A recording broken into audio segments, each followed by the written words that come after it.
Salut tout le monde, ici Cédric Bergeron. Bienvenue à un nouvel épisode du podcast Au Parloir. Si tu veux supporter le podcast, tu vas sur le Patreon, www.patreon.com/auparloir, site où tu as accès aux épisodes à l'avance. C'est ce qui nous permet de produire ce podcast-là avec le Patreon. Sinon, tu vas sur YouTube. On vient d'atteindre le 10 000 pas de likes, mais abonnements sur YouTube. Merci pour ça.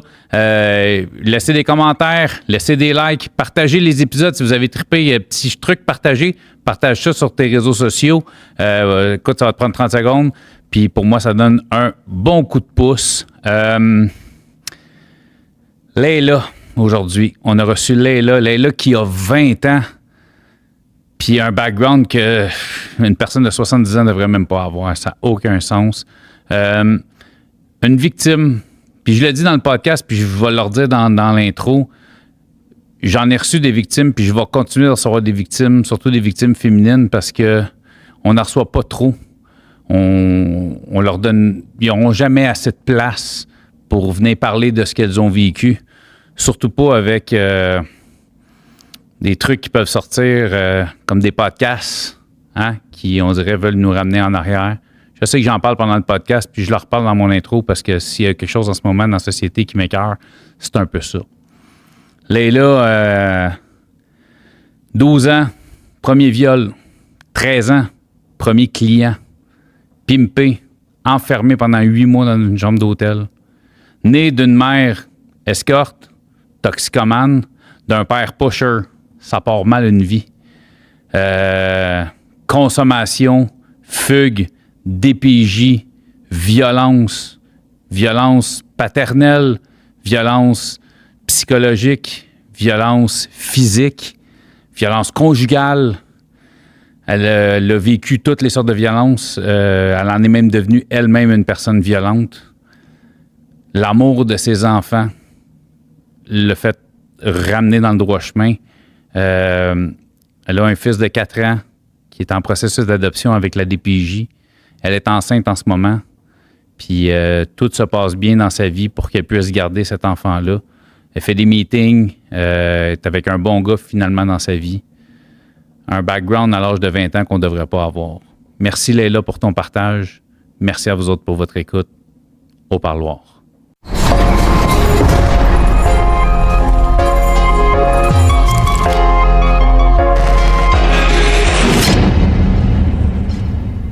Aujourd'hui, le podcast est une présentation de Content Expert. Content Expert qui se spécialise dans l'achat et la revente d'or. L'or, le bling-bling. Ce qui est cool de l'or, c'est que même si c'est lettre, ça a une bonne valeur. Fait que si t'as des vieilles bagues lettres, une chaîne des années 80 qui fait trop Gino, ta grand-mère est morte, t'as trouvé ses bijoux, puis tu l'aimais pas tant que ça, la vieille, ben gars, va voir Content Expert, ils vont te donner le maximum de la valeur pour ton or parce que c'est ce qu'ils font. Ils ont 2 succursales, une à Sainte-Thérèse puis une à Drummondville. Tu vas dans la description YouTube, tous leurs liens sont là, numéro de téléphone, etc. Tu es à un clic de pouvoir savoir combien ton or vaut. Et même moi, il n'y a pas si longtemps, j'ai changé ma chaîne puis c'est à eux autres que j'ai vendu ma vieille pour avoir le maximum de sa valeur parce que c'est ce qu'ils font. Contactez Content Expert. Salut Leila. Allô. Bienvenue à vous deux. T'es pas venu tout seul. Non. Écoute, on va espérer que tu perdes pas tes os pendant le podcast. T'es pas loin de là. Ouais, je suis à 37 semaines quand même. C'est ça. Fait qu'on va faire ça vite. Non. Merci d'être là. C'est super apprécié. On a eu une conversation vidéo la semaine passée. Ouais. Je vais probablement le dire dans l'intro. Je fais l'intro après. Dernièrement, j'ai reçu plusieurs filles. Puis c'est souvent des histoires comme la tienne. La tienne, je l'ai trouvée un petit peu plus... non, je ne peux pas dire plus rough ou moins rough parce que tant qu'à moi, ça se compare pas. Ouais. Tu sais, s'il y a du monde qui disent « Voyons, pourquoi tu reçois autant de filles, de victimes comme ça? » Probablement, je trouve qu'on n'en reçoit jamais trop. Parce que s'il y a des histoires qui sont... Puis je pense qu'avec des hosties de marde de podcasts qui sortent, comme je nommerai pas le nom du podcast que j'ai en tête, mais je pense que tout le monde a bien compris de quel podcast je parle. Je pense que de mettre de l'ampleur sur ce que des hommes peuvent faire vivre à des femmes, ça va peut-être en faire réfléchir d'autres que le esti de propos mongol. C'est ça. Ça, c'était mon petit... J'avais besoin qu'on sorte ça.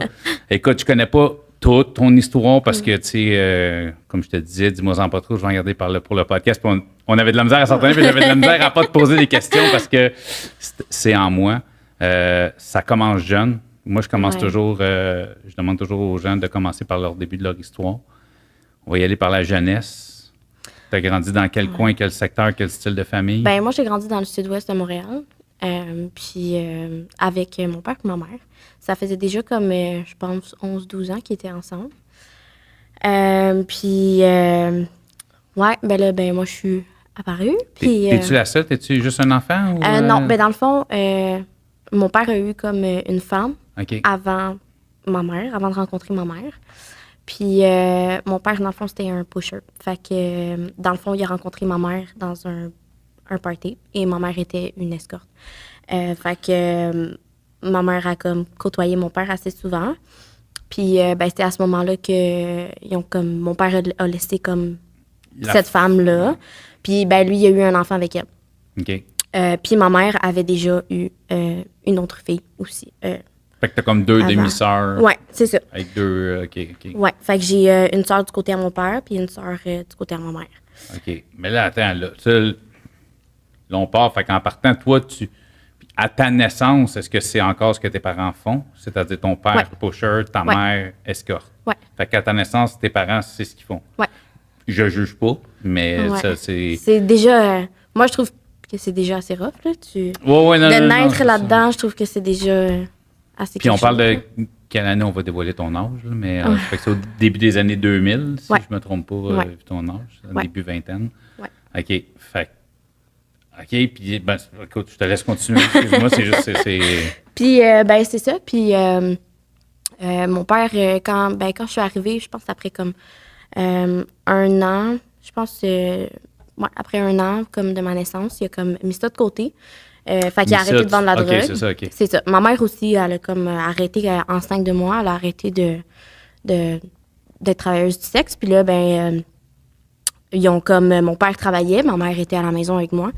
Puis ma mère, elle avait beaucoup de problèmes de consommation. Fait que ma mère, elle m'allaitait, puis en même temps, elle buvait sa popeuse, tu sais, sur le côté. Puis mon père, à un moment donné, il est revenu de travailler parce qu'il avait commencé à travailler. Puis ma mère était en train de boire, puis mon père a vu ça. Puis c'est là que ça a commencé à comme super mal aller.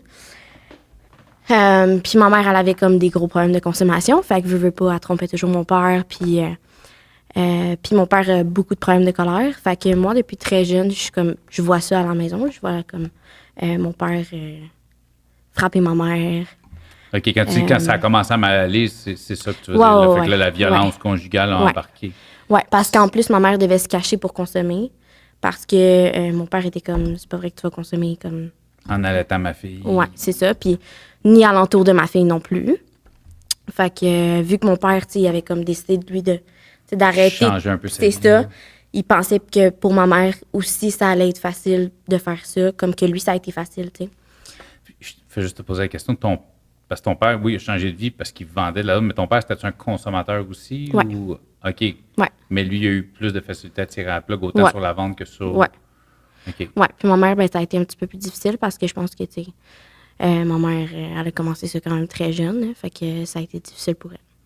Mais je me doute qu'une vie d'escorte, ça donne C'est envie de consommer aussi, tu sais, je veux dire... Effectivement, mais elle faisait ça par choix quand même, tu sais, elle n'a jamais été nécessairement comme forcée de le faire, puis c'est des conversations que j'ai eues comme plus vieilles avec elle. Mm-hmm. Mais elle n'a jamais été comme forcée de le faire ou ça venait vraiment d'elle.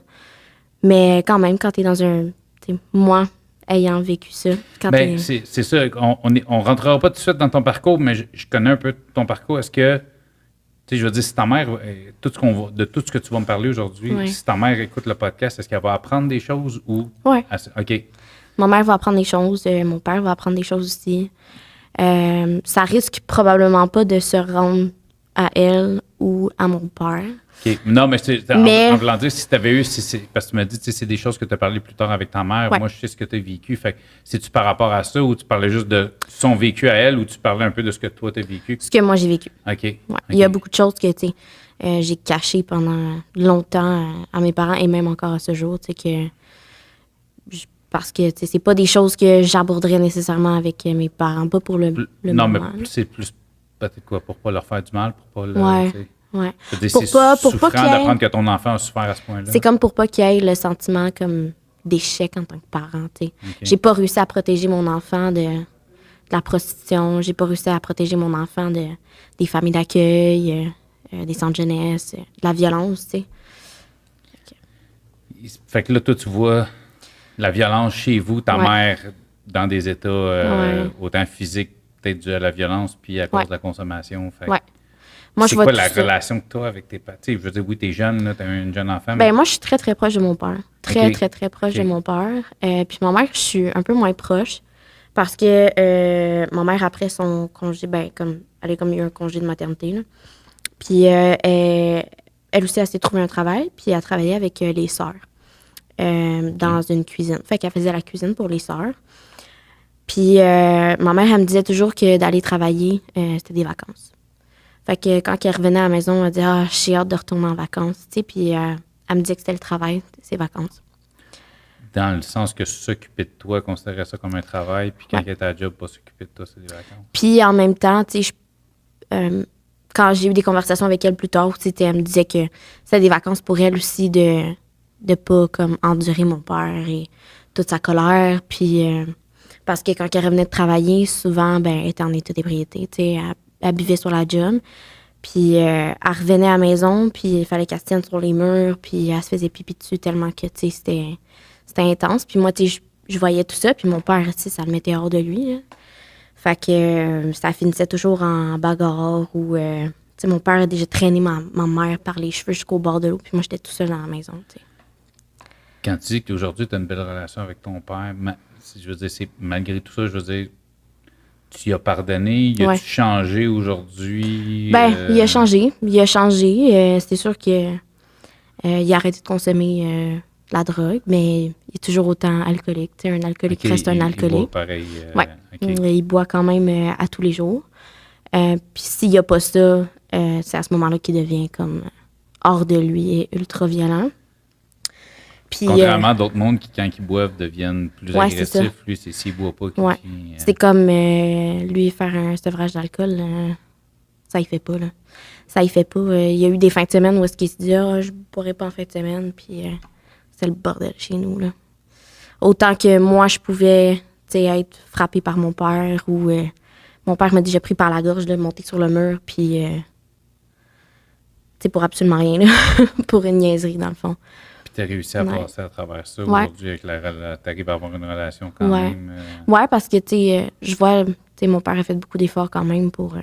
Je pense que il a beaucoup cheminé. Moi, je crois beaucoup au cheminement. Puis je pense qu'il a beaucoup cheminé parce que il y a des petits-enfants maintenant. Dans le fond, la femme avec qui il a fait un enfant, qui est avant moi, il est retourné avec après. Fait que, moi, elle, c'est ma belle-mère depuis comme longtemps, puis elle aide beaucoup mon père à rester sur une ligne droite. Il y a encore... Une ligne droite sinueuse, mais une ligne droite, mettons... Ouais. Il reste encore... il y a encore plein de colère en dedans de lui, puis de haine.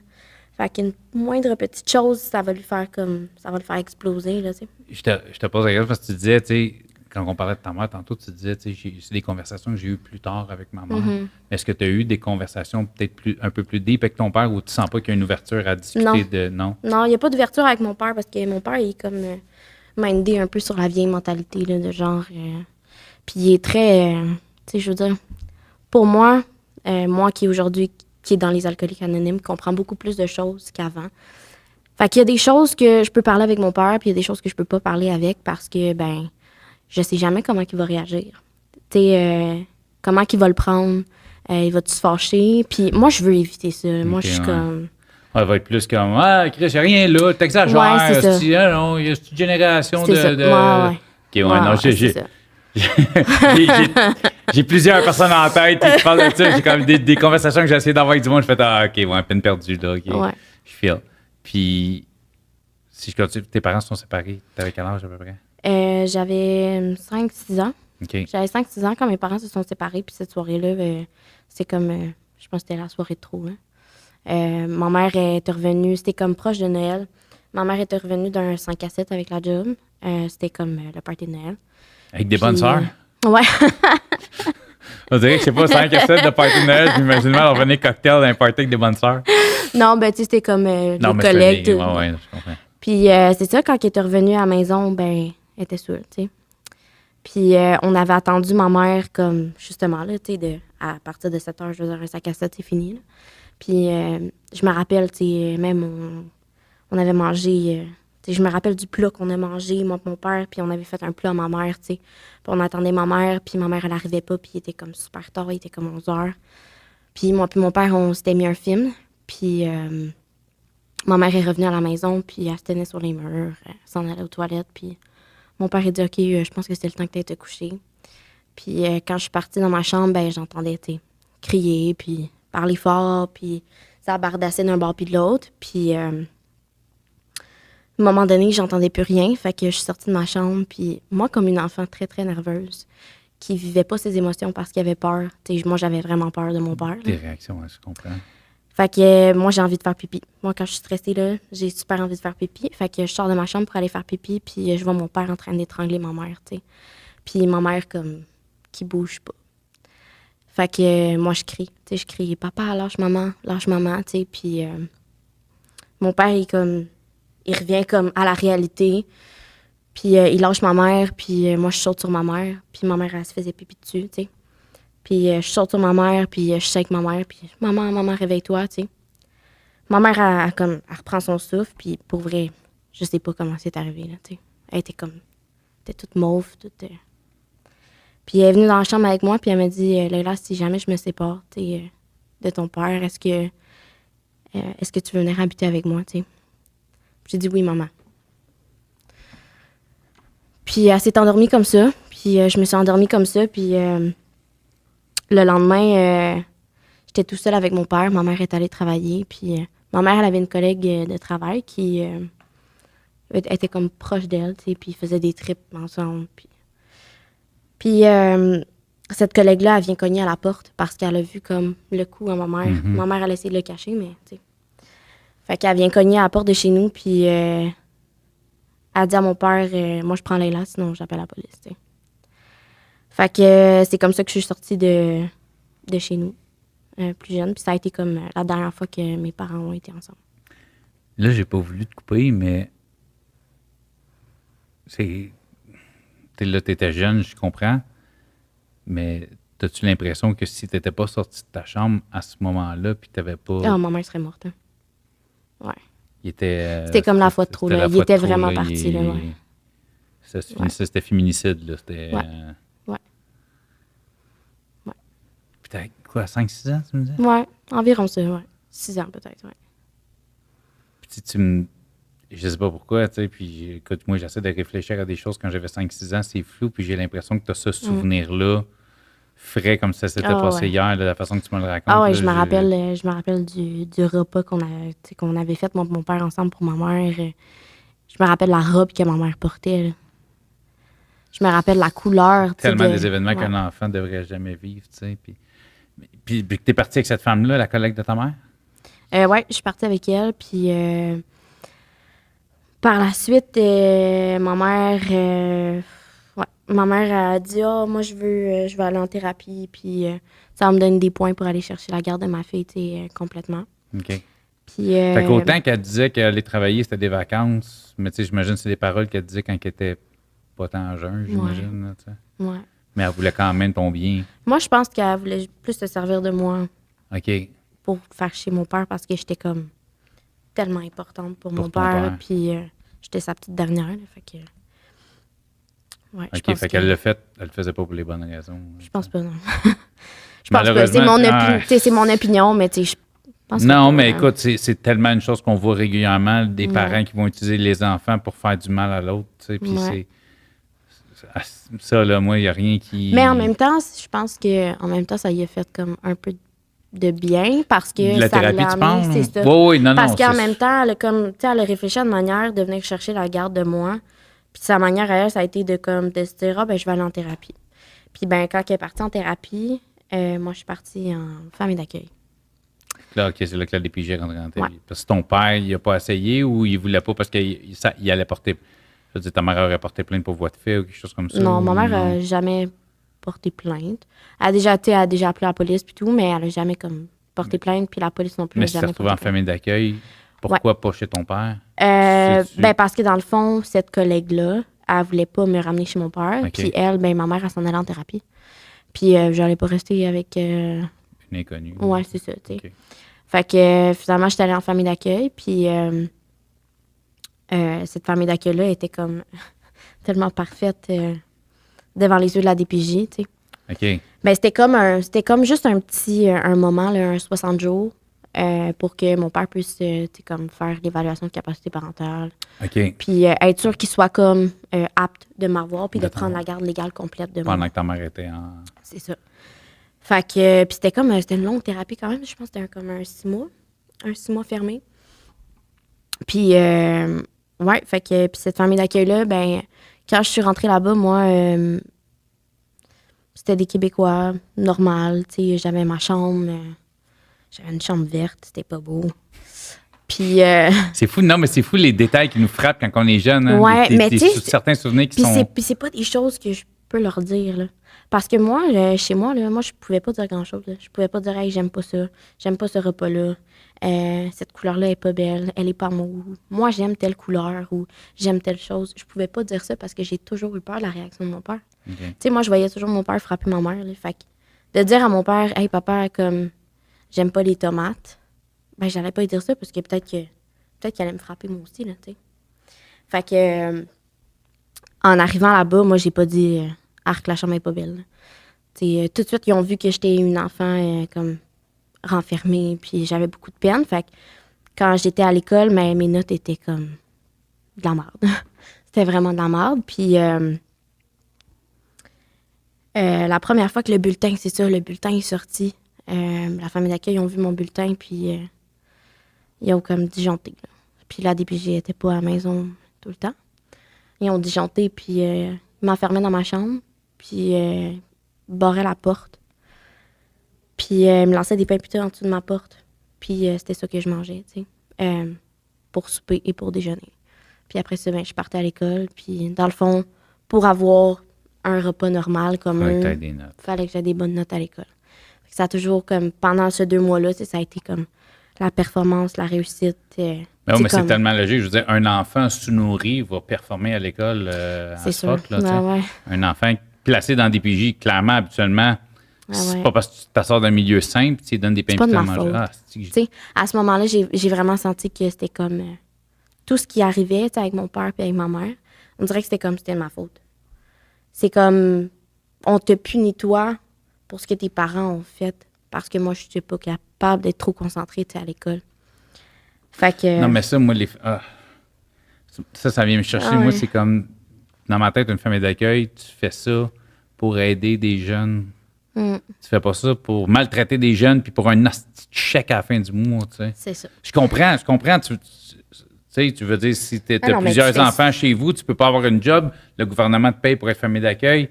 C'est très compréhensif pour l'avoir été. Puis là, si je me ferais pas aimer par des familles d'accueil, je trouve que c'est beaucoup trop cher à payer de famille d'accueil. Effectivement. Je trouve que le salaire, en tout cas, moi, c'est un avis. Je connais pas c'est quoi aujourd'hui. Moi, je parle de ce que j'ai connu il y a 10 ans. Mais, tu sais, fait que je trouve que ça fait trop de personnes qui font ça pour les mauvaises raisons. Je trouve qu'il y a peut-être des suivis qui sont pas assez... Puis je comprends en même temps qu'ils sont débordés. Il n'y a rien, il n'y a pas un système de parfait. Mais moi, je me dis, tabarnak, si tu veux frauder, si tu veux crosser dans la vie, assure-toi d'utiliser pas des enfants. Ouais. Si bon que vous m'écœurez. S'il y en a qui vous m'écœurez. Excusez-moi, c'est ça, là. En tout cas. Effectivement. Fait que, c'est ça. Puis, à un moment donné, tu sais, comme la travailleuse sociale est venue à l'école, puis elle est venue me voir, puis elle m'a demandé, tu sais, comment ça se passait. Puis, je pense que c'est comme vraiment la première fois que j'ai speak up, là. Puis, j'ai fait comme. J'ai dit, ça va pas bien. Puis, j'ai demandé, en fait, à la travailleuse sociale si c'était normal. Est-ce que c'est normal qu'ils me mettent dans ma chambre puis qu'ils me donnent juste des pains piteux? Puis elle m'a regardé, puis c'était comme... Je vais toujours me rappeler de sa face, là, comme... est tombée comme en choc, là, comme un choc post-traumatique. Là, comme... Mais c'est parce que pour elle, elle sort d'une famille problématique, c'est pas pour te remettre dans le C'est ça, elle s'entendait vraiment pas à ça. En général, les travailleurs sociaux, souvent, leur but, c'est d'aider les jeunes. Je veux dire, mais moi, à ce moment-là, je comprends vraiment pas ça. Là. Fait que moi, je pose la question, puis je suis comme, c'est-tu normal qu'eux autres fassent ça? Mm-hmm. Puis elle me dit, Léla, elle dit, tu vas pas retourner là ce soir. Elle dit, on va aller ensemble chercher tes choses, puis je vais te ramener chez ton père. Puis dans le fond, ben, c'était ça qu'elle venait me dire à l'école, tu sais, que je pouvais ramasser mes choses, puis partir chez mon père.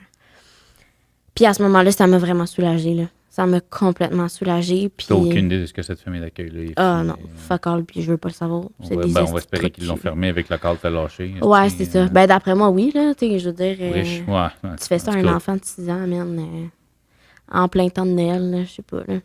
Wesh.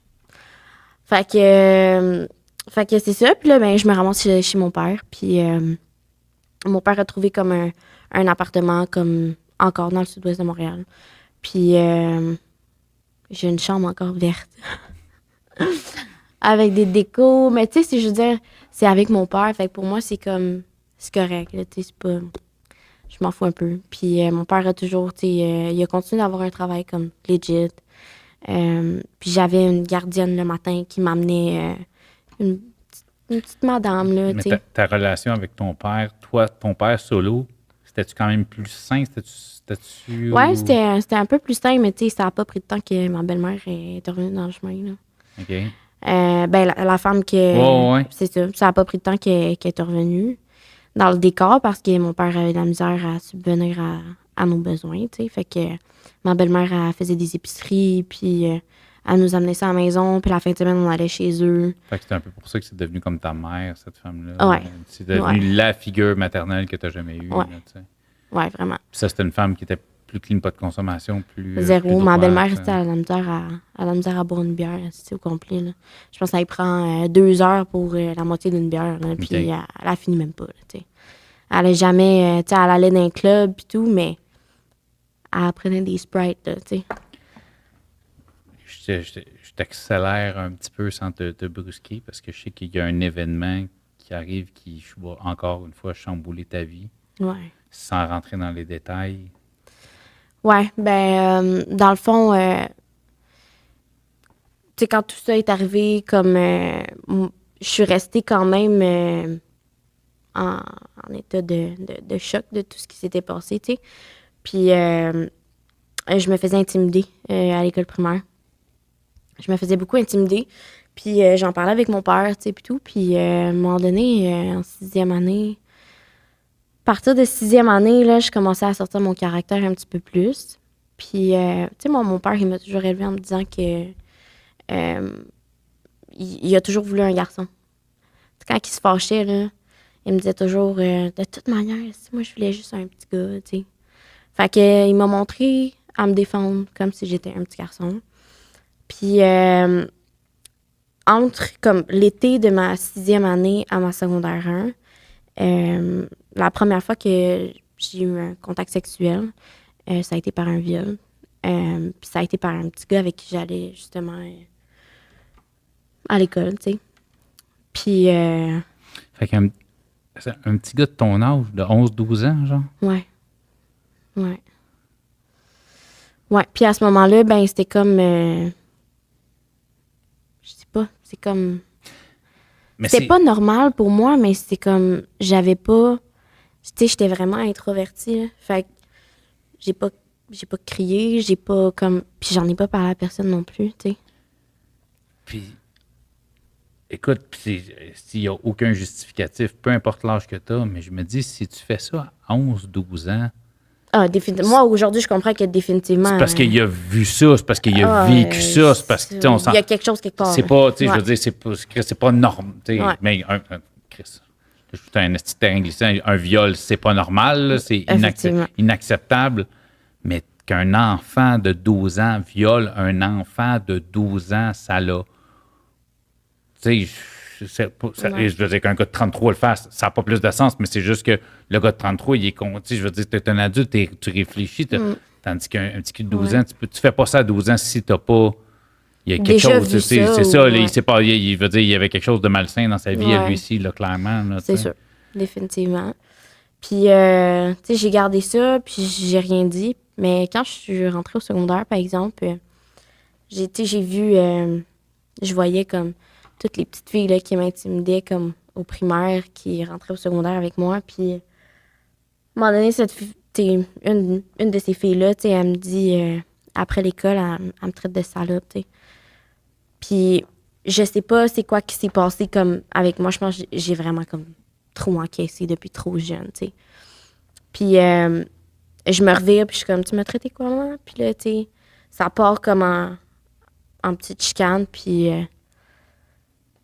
je l'ai ramassé d'un casier, là. J'ai sorti comme tellement de colère, comme one shot, puis je l'ai battu, là, tu sais, comme vraiment intense, puis c'est comme, j'ai blackout, là, je voyais plus rien, puis moi, tout ce que je voulais, c'était me défendre, tu sais, puis cette fille-là, aujourd'hui, cette fille-là, je suis comme ça avec elle, là.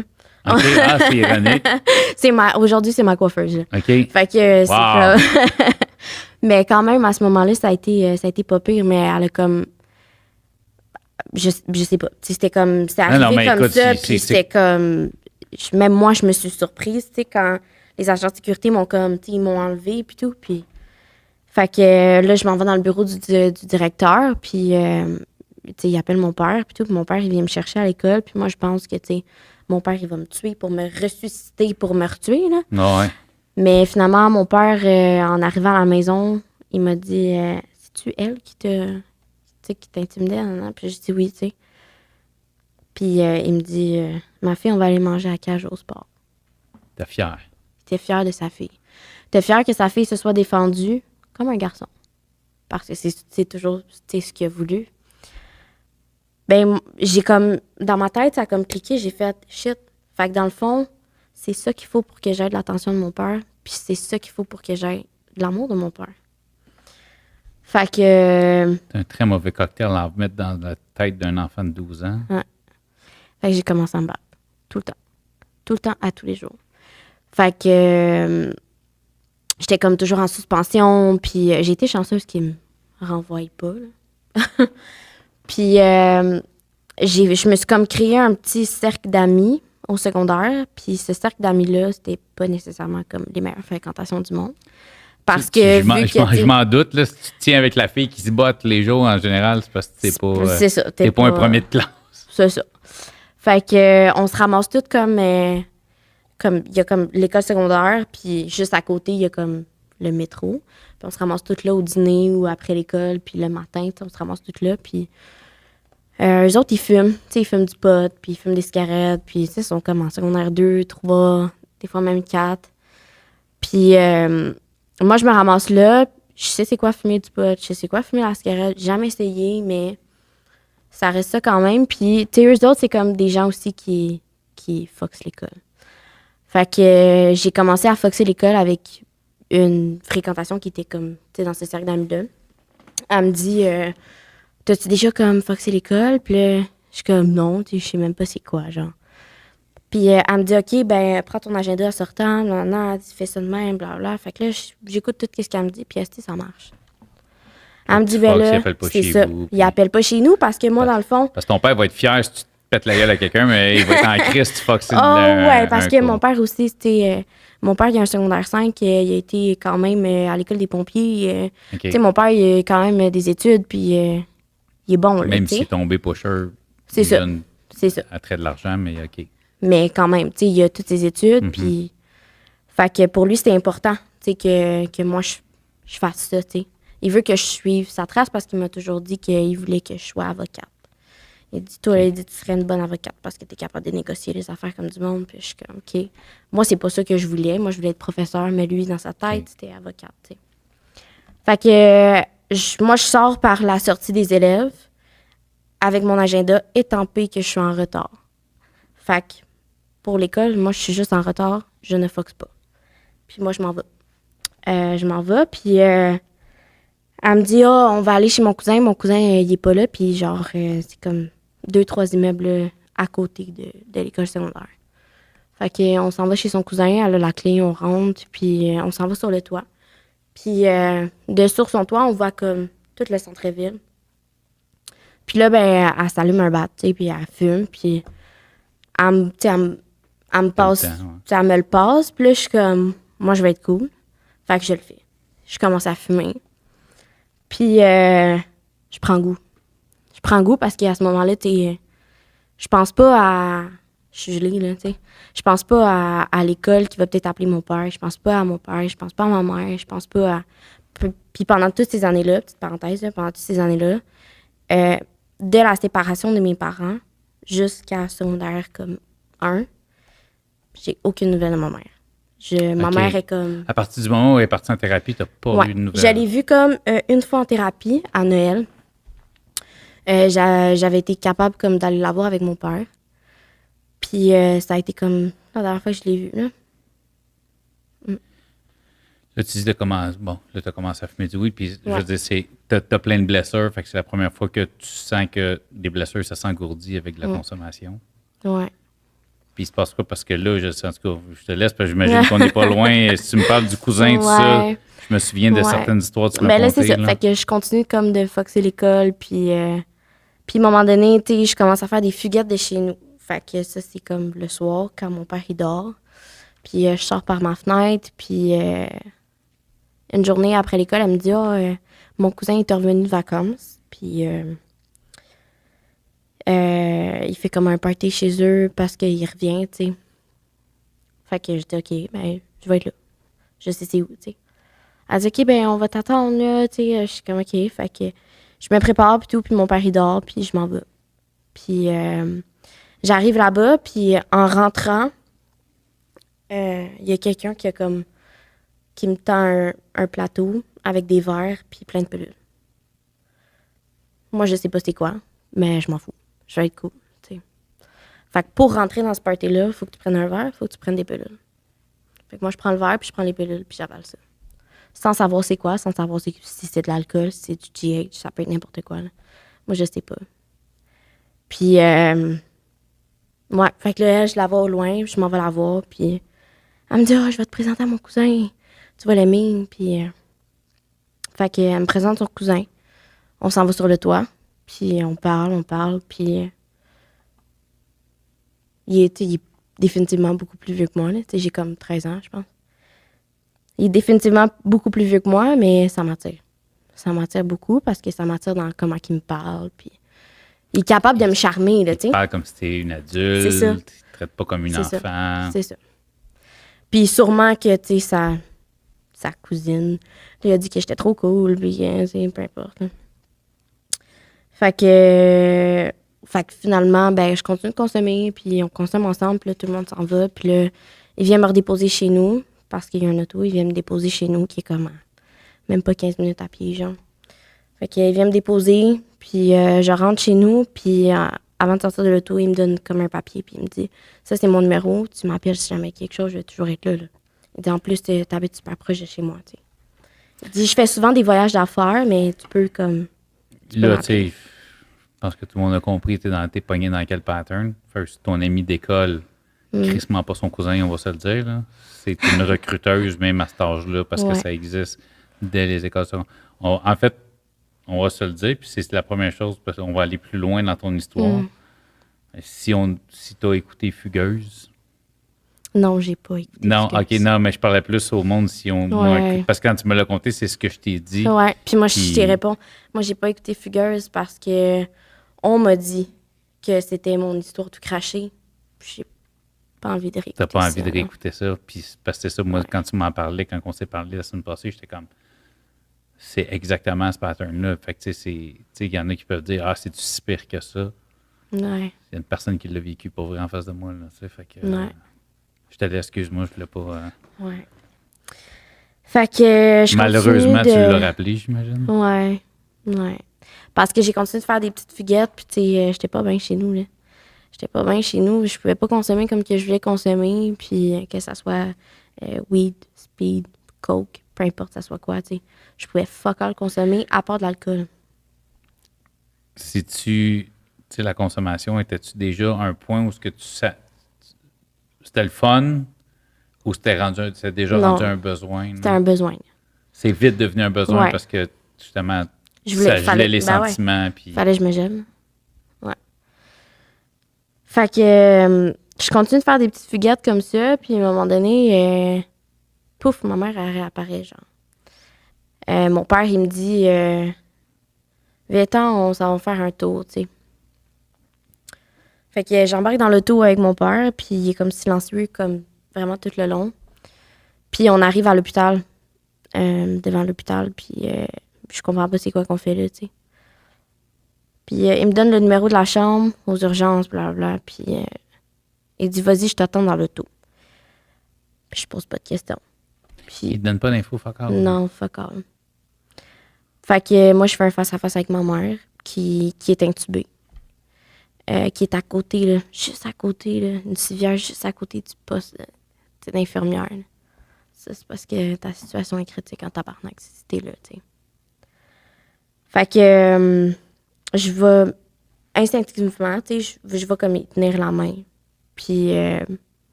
il y a un homme qui est là, je sais pas pantoute c'est qui, je m'entorche, tu sais. Puis je comprends pas c'est quoi que je fais là, fait que je demande à une infirmière, tu sais, comme...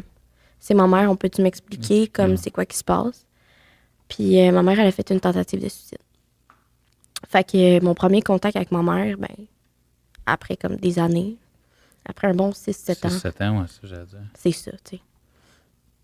Fait qu'on m'explique qu'elle a fait une tentative de suicide, qu'on l'a nettoyée, puis qu'elle est dans le coma, ça fait 3 jours. Fait que c'est j'imagine. Ouais. Ils l'ont nettoyée, ouais. C'est ça. Elle a pris comme 2 pots de 200 pilules. Facile. Puis elle avait écrit sur une boîte de pizza aidez-moi, tu sais. Fait que c'est ça. Fait que tu sais, je prends la main de ma mère, puis je suis comme on se connaît pas trop, je dis ça, tu sais. Je dis on se connaît pas trop, mais réveille-toi.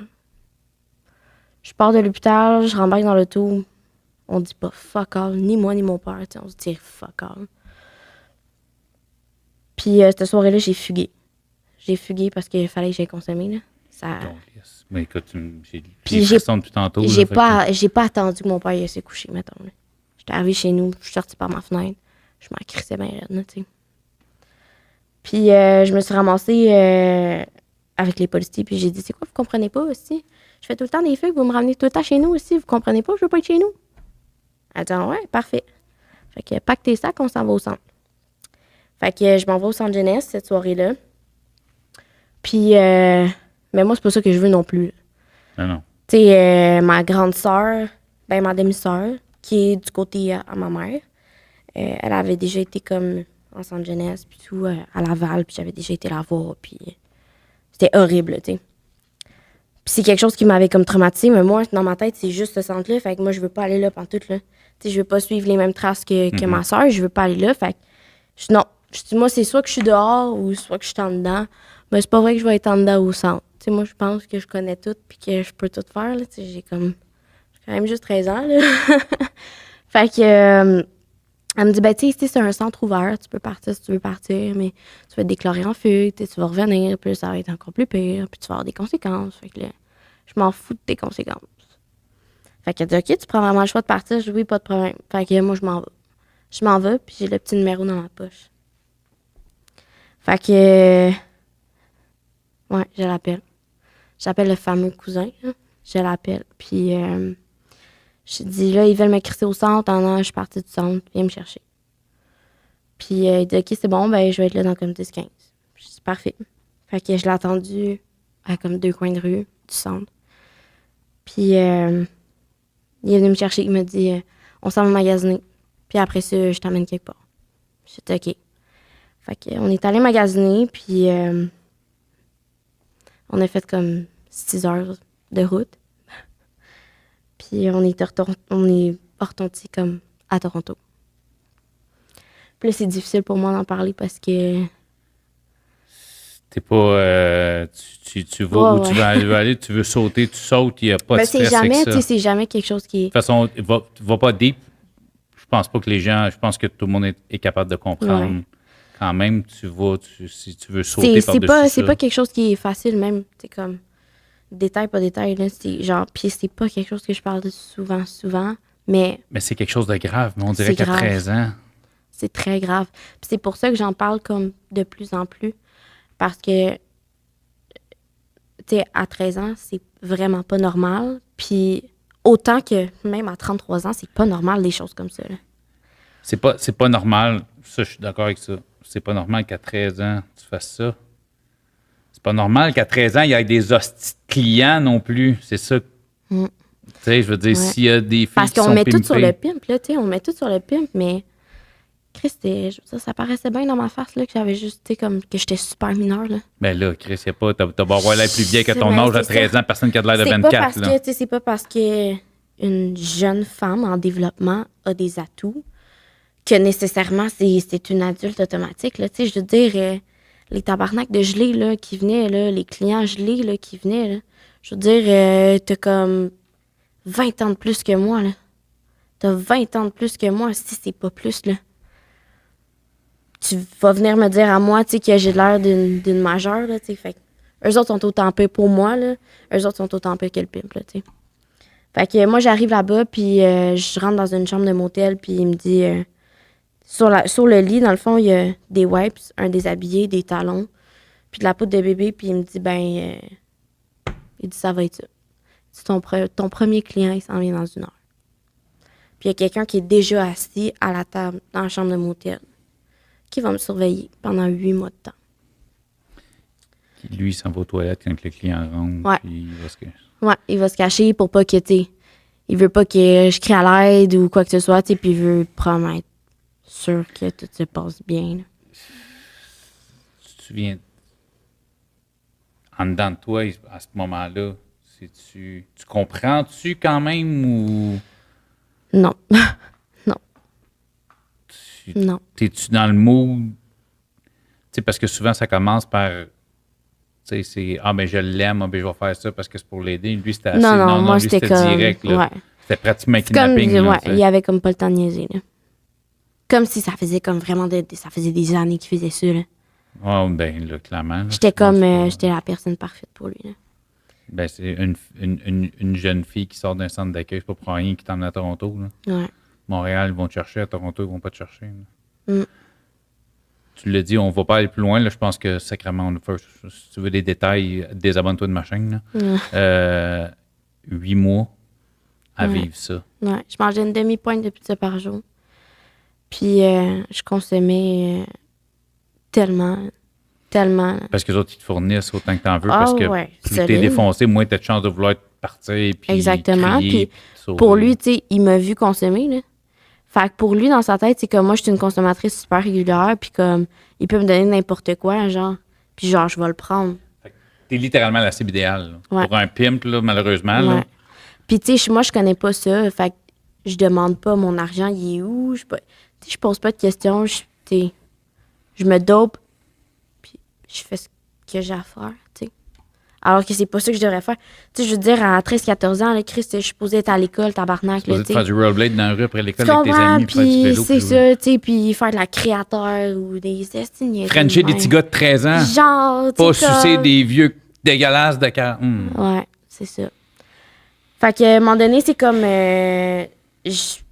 comme... Il me donne son téléphone, puis c'est la première fois qu'il me donne son sel. Il me donne son sel, puis il me dit « Ah, c'est la journée de la pizza, tu peux appeler pour une pizza, tu sais. » Fait que je prends son téléphone, puis moi, je compose le numéro d'une amie à moi, qui est aujourd'hui pour moi ma soeur. Aujourd'hui, pour moi, cette fille-là, c'est ma soeur parce qu'on a grandi ensemble, puis elle m'a quand même sorti de là, tu sais. C'est elle que tu me dis qu'elle avait de la famille, elle avait des cousins, des vrais cousins, puis qui étaient dans le business, pas la... En tout cas, qui étaient qui étaient dans ce milieu criminalisé-là, puis que... Tu sais, qui allait pas avoir de misère, mettons, à me sortir de là, sans police, sans rien, mettons. Fait que, qui ont des contacts pas mal partout. Fait que, elle me dit, OK, c'est bon, ben, tu sais, quand je l'appelle, je dis, ouais, c'est pour une pizza. Puis là, elle me dit, Leila. Puis là, je suis comme, tu sais, je veux pas dire oui, je veux pas dire non, mais je dis, ouais, c'est pour une adresse, tu sais. Puis là, je dis l'adresse, je dis la chambre. Parce que je m'en rappelle comme si c'était hier. Ça fait quand même 8 mois. Mais je me rappelle comme si c'était hier, tu sais. Okay. Puis, elle me dit, OK, parfait, je vais être là dans 2 heures. Puis je sais pas, ça a pris combien de temps. Moi, dans ma tête, ça a pris 10 minutes. Là. Mais je sais pas, ça a pris combien de temps. Puis la porte a comme défoncé, puis là, viens-t'en. Il y a eu des deals avec je sais pas trop qui. Je m'en calisse, moi, je veux juste sortir de là, tu sais. Fait que je sors de là, puis on me ramène au centre. Fait que t'as jamais porté plainte? Pas à ce moment-là, non. Oh, OK. J'aime ça, pas à ce moment-là. Non. Non, pas à ce moment-là. Puis on me ramène au centre, puis là, moi, tu sais, quand j'arrive au centre, je me dis, il faut que j'arrête de consommer, là. Mais fait que t'arrives au centre, t'as pas rien parlé de ça? Non. Non, ils m'ont posé des questions. Tu sais, t'étais où, tu faisais quoi, t'étais avec qui, puis... Je suis avec des amis. Ouais. T'as regardé ça? J'ai consommé, j'ai bu, j'ai fumé. Ça regarde pas personne. De mémoire, même, là, les pourquoi c'est-tu parce que t'as juste voulu barrer ça? Ouais. T'as fait comme c'est pas arrivé, fuck off. Non, c'est ça. Puis tu sais, je voulais pas non plus... Je voulais pas avoir comme toute l'attention sur moi. Je voulais pas comme... C'est pas ça, tu sais. C'est pas ça que je voulais. Je voulais pas qu'on me prenne en pitié. Je voulais pas être la victime. Je voulais pas... Moi, tout ce que je voulais là, à ce moment-là, là, c'est d'aller me laver. Fait que je règle ça, là, l'affaire des questions, puis je croise mes bras de même, puis à un moment donné, je réponds plus à aucune question. Puis ils comprennent que, je suis fermée, fait qu'ils m'envoient dans ma chambre, puis ils me disent, tu veux aller dans le bain, dans la douche? Je vais aller dans le bain-douche. Fait que moi, je prends ma serviette, mes affaires, je m'en vais dans le bain-douche. Puis ils te donnent toujours un produit pour que tu nettoies ton bain, puis moi, ce produit-là, je l'ai mis sur moi, je me suis push partout. Puis avec mon éponge, je me frottais. T'sais, j'ai fait ça pendant une demi-heure de temps dans le bain, t'sais. Parce que tu te sentais sale. Je me sentais dégueulasse. Autant que, que ça soit par la dope, que ça soit par les êtres humains, t'sais. Je dirais... il y avait lui qui me passait dessus, puis il y avait comme... Je sais pas trop combien de clients, là, t'sais. J'ai 14 ans, ouais. C'est ça. J'ai 14 ans. Ouais. Fait que moi, je me dis, je vais arrêter de consommer. Je vais arrêter de consommer, il faut que j'arrête, ça va me tuer, puis ça va me ramener là, puis je voulais pas ça, tu sais. Fait que je commence à porter plainte et tout, puis... c'est tellement difficile émotionnellement. Puis moi, tout ce que j'ai connu pour geler ces émotions-là, c'est la dope puis l'alcool. Fait que je recommence à fuguer du centre. Là, je l'appelle pas, là. Non, mais quand tu dis que tu as commencé à porter plainte, c'est... j'ai commencé le processus, fait que, j'ai été au poste, j'ai rempli la déclaration, j'ai fait une déclaration de 15 pages. Ça a été long, là, j'avais des entrevues comme vidéo, là, que comme les enquêteurs me posaient des questions, puis je répondais de ce que je me souvenais, mais j'étais tellement gelée, puis j'étais tellement pas là. Puis c'est tellement des souvenirs que c'est pas des souvenirs, c'est des cauchemars. Que tu t'es enfoui en dedans de toi, loin. Là. Puis, quand je répondais, mais je répondais vaguement, là. Parce que si je racontais ça en plus à des inconnus, eux autres vont tout me faire la même crise à faire. Je sais pas, moi. Fait que moi, je commence à avoir confiance en personne, là. Fait que je m'en vais du centre, puis moi, je connais d'autres mondes, là, d'autres mauvaises fréquentations, puis je m'en vais vers eux autres, puis moi, je veux un pusher là, tu sais. Aujourd'hui, le podcast est aussi une présentation des encans en ligne La Belle et la Bête. Ça se passe sur Facebook. Fait que tu vas sur leur page Facebook, ils annoncent à l'avance 2-3 fois par semaine, ils font des encans en ligne. À peu près tout ce que tu peux trouver sur Amazon, ils l'ont. Que ce soit des vêtements, de l'électronique, des meubles, des petits électroménagers, name it. Des fois, tu peux même faire des demandes spéciales avec tous leurs contacts. Ils peuvent te trouver à peu près tout ce que tu veux, mais environ à 50% du prix. Ça vaut vraiment la peine. Leur page Facebook est juste là dans le bas de l'écran. Sinon, sur YouTube, description de la vidéo, tous les liens de tous nos commanditaires sont là. Tu es à un clic, tu vas être sur leur page. C'est super le fun, c'est super intéressant. Tu as à peu près n'importe quoi pour la moitié du prix. Dans la grande région de Montréal, ils font la livraison personnalisée. Sinon, ils shippent à travers le Québec. Les encans, La Belle et la Bête. Puis, je me mets en couple avec mon pusher de coke. Parce que je peux avoir de la coke gratuite. En plus, je me fais fourrer. Puis moi, ce que je veux, c'est me venger. Je veux me venger des hommes. C'est rough de la façon que tu... Je comprends de la façon que tu l'as dit, mais c'est rough en crise. Ouais. Puis comment ça... Moi, même encore aujourd'hui, je me surprends d'avoir fait ce passage-là dans ma tête, de dire, OK, moi, je vais aller me mettre en couple avec le pusher, je vais aller ramasser tout son esti de profit, puis je vais mettre ça dans mon nez, puis je vais le fourrer. Je vais le tromper, puis je m'en crisse. Parce que t'es pas la première qui qui vient dire ça ici, de dire pour te venger des autres. Il y a une fille qui est passée il n'y a pas si longtemps, Steph, puis c'est ça qu'elle dit. Elle dit, pour me venger des autres, elle dit, je couchais avec tous les gars, mais dans le fond, elle fait juste s'attaquer elle-même. Là. Tu te venges de qui, là, à part te faire du mal? Mais on dirait qu'en se faisant du mal, elle ressentait quelque chose. Parce que t'as une douleur qui est en toi, que tu n'es pas capable de définir. En te faisant du mal, c'est comme le monde qui vont... Puis elle a fini par, justement, s'ouvrir. Mais c'est parce que c'est ça. C'est des douleurs, tu n'arrives pas à... Ouais. Parce que même rendu là, tu sais, la drogue puis l'alcool, là, ça peut plus rien faire là, à un moment donné. Là. C'est tellement dans ton système, c'est tellement là que, comme, à un moment donné, ça fait plus rien. Là. Puis, tu sais, je veux dire, t'as beau en prendre, mais faut que tu fasses quelque chose d'autre, à un moment donné, là, tu sais, pour te libérer de toutes ces d'émotions-là qui sont en dedans de toi, puis toutes les paroles que tu veux dire, mais que tu dis pas, que tu gardes, tu sais. Fait que tu te coupes. Tu sais, moi, je me coupais sur les bras, je me coupais sur les cuisses, puis c'est encore aujourd'hui, tu sais, des cicatrices qui sont là, tu sais, puis qui vont rester là comme toute ma vie, là, tu sais. Puis je me coupais partout, je me rappelle, je me mettais devant mon miroir, là, puis je me coupais d'en face, là. J'étais rendue là, j'étais vraiment pas bien, là, j'étais comme en psychose comme H24, même au centre, là. Là, t'es en couple avec un pusher de genre 15 ans, qui, lui, a sûrement pas 15 ans. Non, il y en a 18, par contre. Comme... Puis, c'est-tu lui qui est devenu le père de ton fils? Ouais.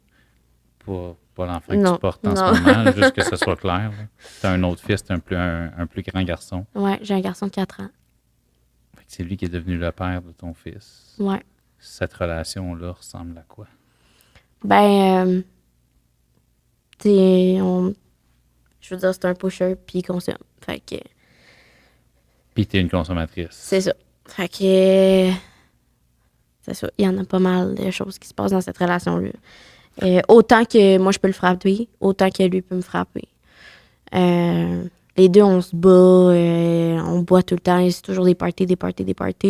Ah, parce que toi, tu es encore la petite bombe qui fesse, là. Ah, ouais. T'as pas changé de caractère, là. Parce que, tu sais, à un moment donné, tu sais, comme que je dis, tu sais, la drogue, ça fait plus rien. L'alcool, ça fait plus rien. Se couper, ça fait plus rien. Faut que je batte des gens. Faut que tu veux ressentir, dans le fond, tu veux ressentir quelque chose, tu sais. J'ai besoin d'adrénaline. J'ai besoin de, comme... Je veux pas penser à ça. Fait qu'il faut quelque chose. Là. Occupez-moi la tête de quelqu'un, quelque chose, n'importe quoi, m'en calisse, tu sais. Puis j'avais des plans pour me tuer, puis c'est comme... Tu penses pas à ça à cet âge-là. Là. En tout cas, fait que... T'as-tu été jusqu'à... Ouais, j'ai fait 31 tentatives de suicide. Ouais. T'as fait 31 tentatives de comme mes 15 ans. Ouais. Cette époque-là, là, dans lequel on est. De mes 15 ans à mes 17 ans, j'ai fait 31 tentatives de suicide. T'es rendu à... Là, t'as? 20 ans.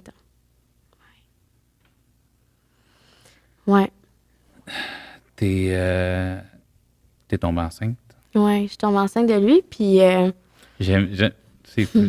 Excuse-moi, je te coupe, mais le petit sourire quand tu as dit oui, là, je sais que tu y penses à ton petit gars, puis on va en parler. Puis en plus, en tout cas, il s'est passé des choses, puis encore aujourd'hui, on va rentrer là-dedans, mais tu es tombée enceinte. Oui, puis ben, tu sais, c'était quelqu'un de très, très, très violent avec moi. Fait que moi, à 30 semaines de grossesse, je le crisse là. Je le crisse là parce que je veux pas qu'il tue mon bébé. Tu consommes-tu enceinte? Non. Abstinente fois 1000. Puis on dirait que ça a pas été super difficile. Moi, j'ai appris que j'étais enceinte, puis plus rien. Plus rien à part la cigarette. Puis même encore là, tu sais, la cigarette, je veux dire, au début, j'avais de la misère. Là. Puis c'est comme ça que j'ai su que comme il y avait quelque chose qui se passait dans mon corps parce que je fumais, tu sais, comme 2-3 puffs de cigarette, puis là, mal au cœur, genre? Ouais, mal au cœur, genre solide, là, ça passait vraiment pas, puis j'étais étourdie, genre. Fait que j'ai fait comme, OK, ça va pas, faut que je prenne un rendez-vous chez mon médecin, tu sais. Puis c'est là qu'elle m'a annoncé, tu sais, que j'étais enceinte. Puis j'avais tellement peur qu'il tue mon bébé dans mes trentaines de semaines, tu sais, je l'ai laissé. Mais je faisais bien mes choses, tu sais. Au centre, ça se passait super bien. Ça, elle était retournée au centre jeunesse. Ouais. Genre 16 ans enceinte, là, à peu près, là, 15-16 ans enceinte. Ouais, 15. 15 ans, parce qu'un mois plus tard, un mois après que j'ai accouché, j'ai eu 16. T'as eu 16, OK. Fait que quand t'embarquais avec lui à 15, c'était pas 15, là, tu sais. Ouais, c'était un bébé 15 ans. Ouais. Fait que, ben, c'est ça. Puis là, ben, moi, j'accouche, puis je fais mes choses. Puis là, tu sais, veux pas, moi, j'ai la DPJ dans ma vie. Fait que la DPJ embarque dans celle de mon garçon. Puis, tu sais, toute ma grossesse, moi, j'ai été au centre. Puis là, ben, tu sais, il n'y a pas de centre, là. Il n'y a pas de centre pour les jeunes mamans. Il n'y a pas ça, mais il y a... Parce qu'il y a des jeunes filles enceintes, mais il n'y en a pas assez dans le système de la DPJ. Puis j'ai pas comme encore l'âge pour être en appartement supervisé. Fait c'est 17, on met... Ouais, 16-17, tout dépendamment des places. Fait qu'on me met dans un endroit qui est une maison d'hébergement pour les jeunes mamans, justement. Puis c'est dans le sud-ouest de Montréal. Puis c'est anglophone. Fait que je débarque là-bas comme 3 semaines avant d'accoucher, enceinte comme jamais, mineure comme jamais. Je dois dépacter tout ça, puis là, ben, ma vie d'adulte, elle commence, tu sais. Je dois dépacter toutes mes affaires, puis je dois tout faire ça tout seul. Tout seul, parce que mon père est pas là, ma mère est pas là. Ta vie d'adulte, mais... Ça devrait pas commencer là, mais c'est parce que ta vie d'adulte, t'as même pas eu d'enfance. C'est ça. Tant qu'à moi, c'est... Je suis adulte depuis, j'ai l'âge de 6 ans. Ouais. T'as pas eu d'enfance, t'sais. Puis ton père, justement, Non, mon père était pas là parce que quand mon père a appris que j'étais enceinte, là, c'était la catastrophe, là. C'était vraiment une catastrophe, là. Puis mon père, il est comme vraiment pas digéré ça. Puis il m'a dit « Ah, je vais prendre un rendez-vous pour ton avortement. » Puis il conduit, là, tu sais, puis « Ah, je vais prendre un rendez-vous pour ton avortement. » Il dit « Je m'en fous de t'étrangler puis de me ramasser en dedans puis de te tuer. Je vais te planter un couteau dans le ventre. Ton bébé va mourir. » Puis tu sais, moi, je baisse ma fenêtre je suis en crise de panique, là. Je comme, je veux sortir du char. Puis lui, ça va me porter au centre, là. Moi, je veux juste arriver au centre. Je pense que c'est la première fois que j'ai voulu autant arriver au centre, autant vite, là. Comme, je baisse ma fenêtre, puis là, je braille. Puis il continue de, m'insulter, puis de me dire tout plein d'affaires. Puis j'arrive au centre, puis là, je m'effronte, là. J'ai braillé dans les bras de l'éducatrice, puis j'étais comme, c'est pas possible, hein. Cet homme-là est quand même encore chanceux de t'avoir dans sa vie, on va se dire, là. C'est Chris, c'est en tout cas. Il en est sûrement même pas conscient, là, mais... Ouais. Mais non, parce que... Non, puis même encore aujourd'hui, là, tu sais... non, c'est de ma faute. Pour lui, il n'a rien fait de mal. Là. Non. Pourquoi t'as porté plainte? Puis pourquoi ils sont venus me ramasser à cette heure-là? Puis... Attends, là, vas-y, là. Ouais, parce que j'ai porté plainte, ouais. T'as porté plainte contre ton père. Ben oui. Ah, ouais, parce que pour moi, il fallait que je protège mon bébé, là. C'était pas moi, là. Là, avant, je vais aller... Le PM Toronto, puis tout ça, t'avais commencé un processus de plainte, ça a-tu abouti à quelque chose? Non. Okay. Non, parce que, tu sais, comme je disais, tu sais, devant les caméras, puis tout, puis j'essayais tellement d'oublier ça, tu sais, puis je me gelais tellement aussi, là. Puis j'étais gelée là-bas aussi. Fait que j'ai comme, tu sais, il y a une couple de fois, c'est ça. Assez concret. C'était vraiment pas assez pour eux autres, puis c'est plate. C'est vraiment plate, mais bon. Là, t'as porté plainte contre ton père suite à ce genre de raid de char-là parce que t'avais peur. Ouais, ouais. Quand même... J'avais pas peur pour moi. Parce que moi, je me rappelle de ce qu'il y a des... Je veux dire, t'es parti du père parce que t'avais peur que tu ton bébé. Là, tu te retrouves avec le tien, avec ton père. Puis tu sais à quel point ton père peut aller loin parce que tu l'as vu aller loin souvent. Là, fait que je me suis dit, Chris, m'arrêter ça. Là. Moi, c'est pas vrai que je vais mettre mon bébé en danger. Pas vrai. Moi, je m'en ton père s'est fait arrêter. Ouais. Comme menace de mort, dans le fond. En plein milieu de la nuit, ouais. Menace de mort, puis avec un interdit de contact. Puis un interdit de contact qui a quand même duré 2 ans. Fait que quand j'accouche, il n'y a pas personne. T'es tout seul. Ouais. Puis j'accouche le 18 mars, puis 2020. Puis 3 jours plus tard, COVID. Ouais, lockdown. Fait que moi, je sors de l'hôpital, puis là, j'arrive en maison d'hébergement, puis elle me dit mets-toi un masque. Puis je suis comme, moi, je comprends pas fuck all, là, c'est quoi qui se passe, tu sais. Je viens juste accoucher, puis on me donne un masque, puis on me dit tu sors pas, tu vas pas dans le cours. C'est l'affaire que je peux faire, c'est de sortir en avant pour aller fumer ma cigarette. Je peux pas rien faire. S'il y a du monde qui pense qu'ils l'ont eu rough, COVID, comme ta gueule, hein? En plus, en plein postpartum, moi te le dire, là, ça a été quelque chose. ça se passe quand même comment, la vie avec Ben, tu sais, la DPJ est là, puis tout. Là, mais t'as la garde, là. Ouais. T'as la garde. Ouais, parce que je suis en maison d'hébergement. OK. Puis eux autres, ben, tu sais, il y a quelqu'un comme qui est, genre, 24 heures sur 24 qui est là.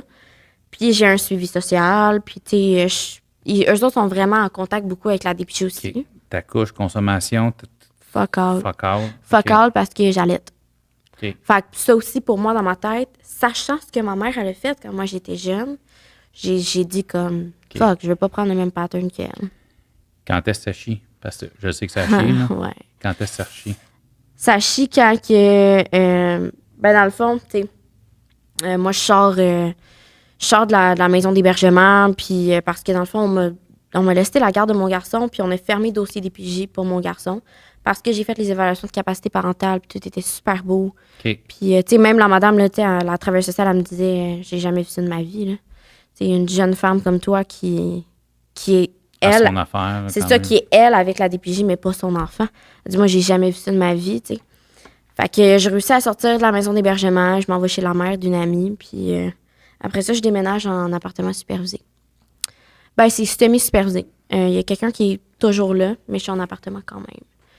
Puis j'arrête d'allaiter mon fils. Puis c'est à ce moment-là que j'ai commencé à avoir soif, là. Est-ce que tu arrêtes d'allaiter parce que tu as soif? Non, j'arrête d'allaiter parce que mon garçon, il a une dent.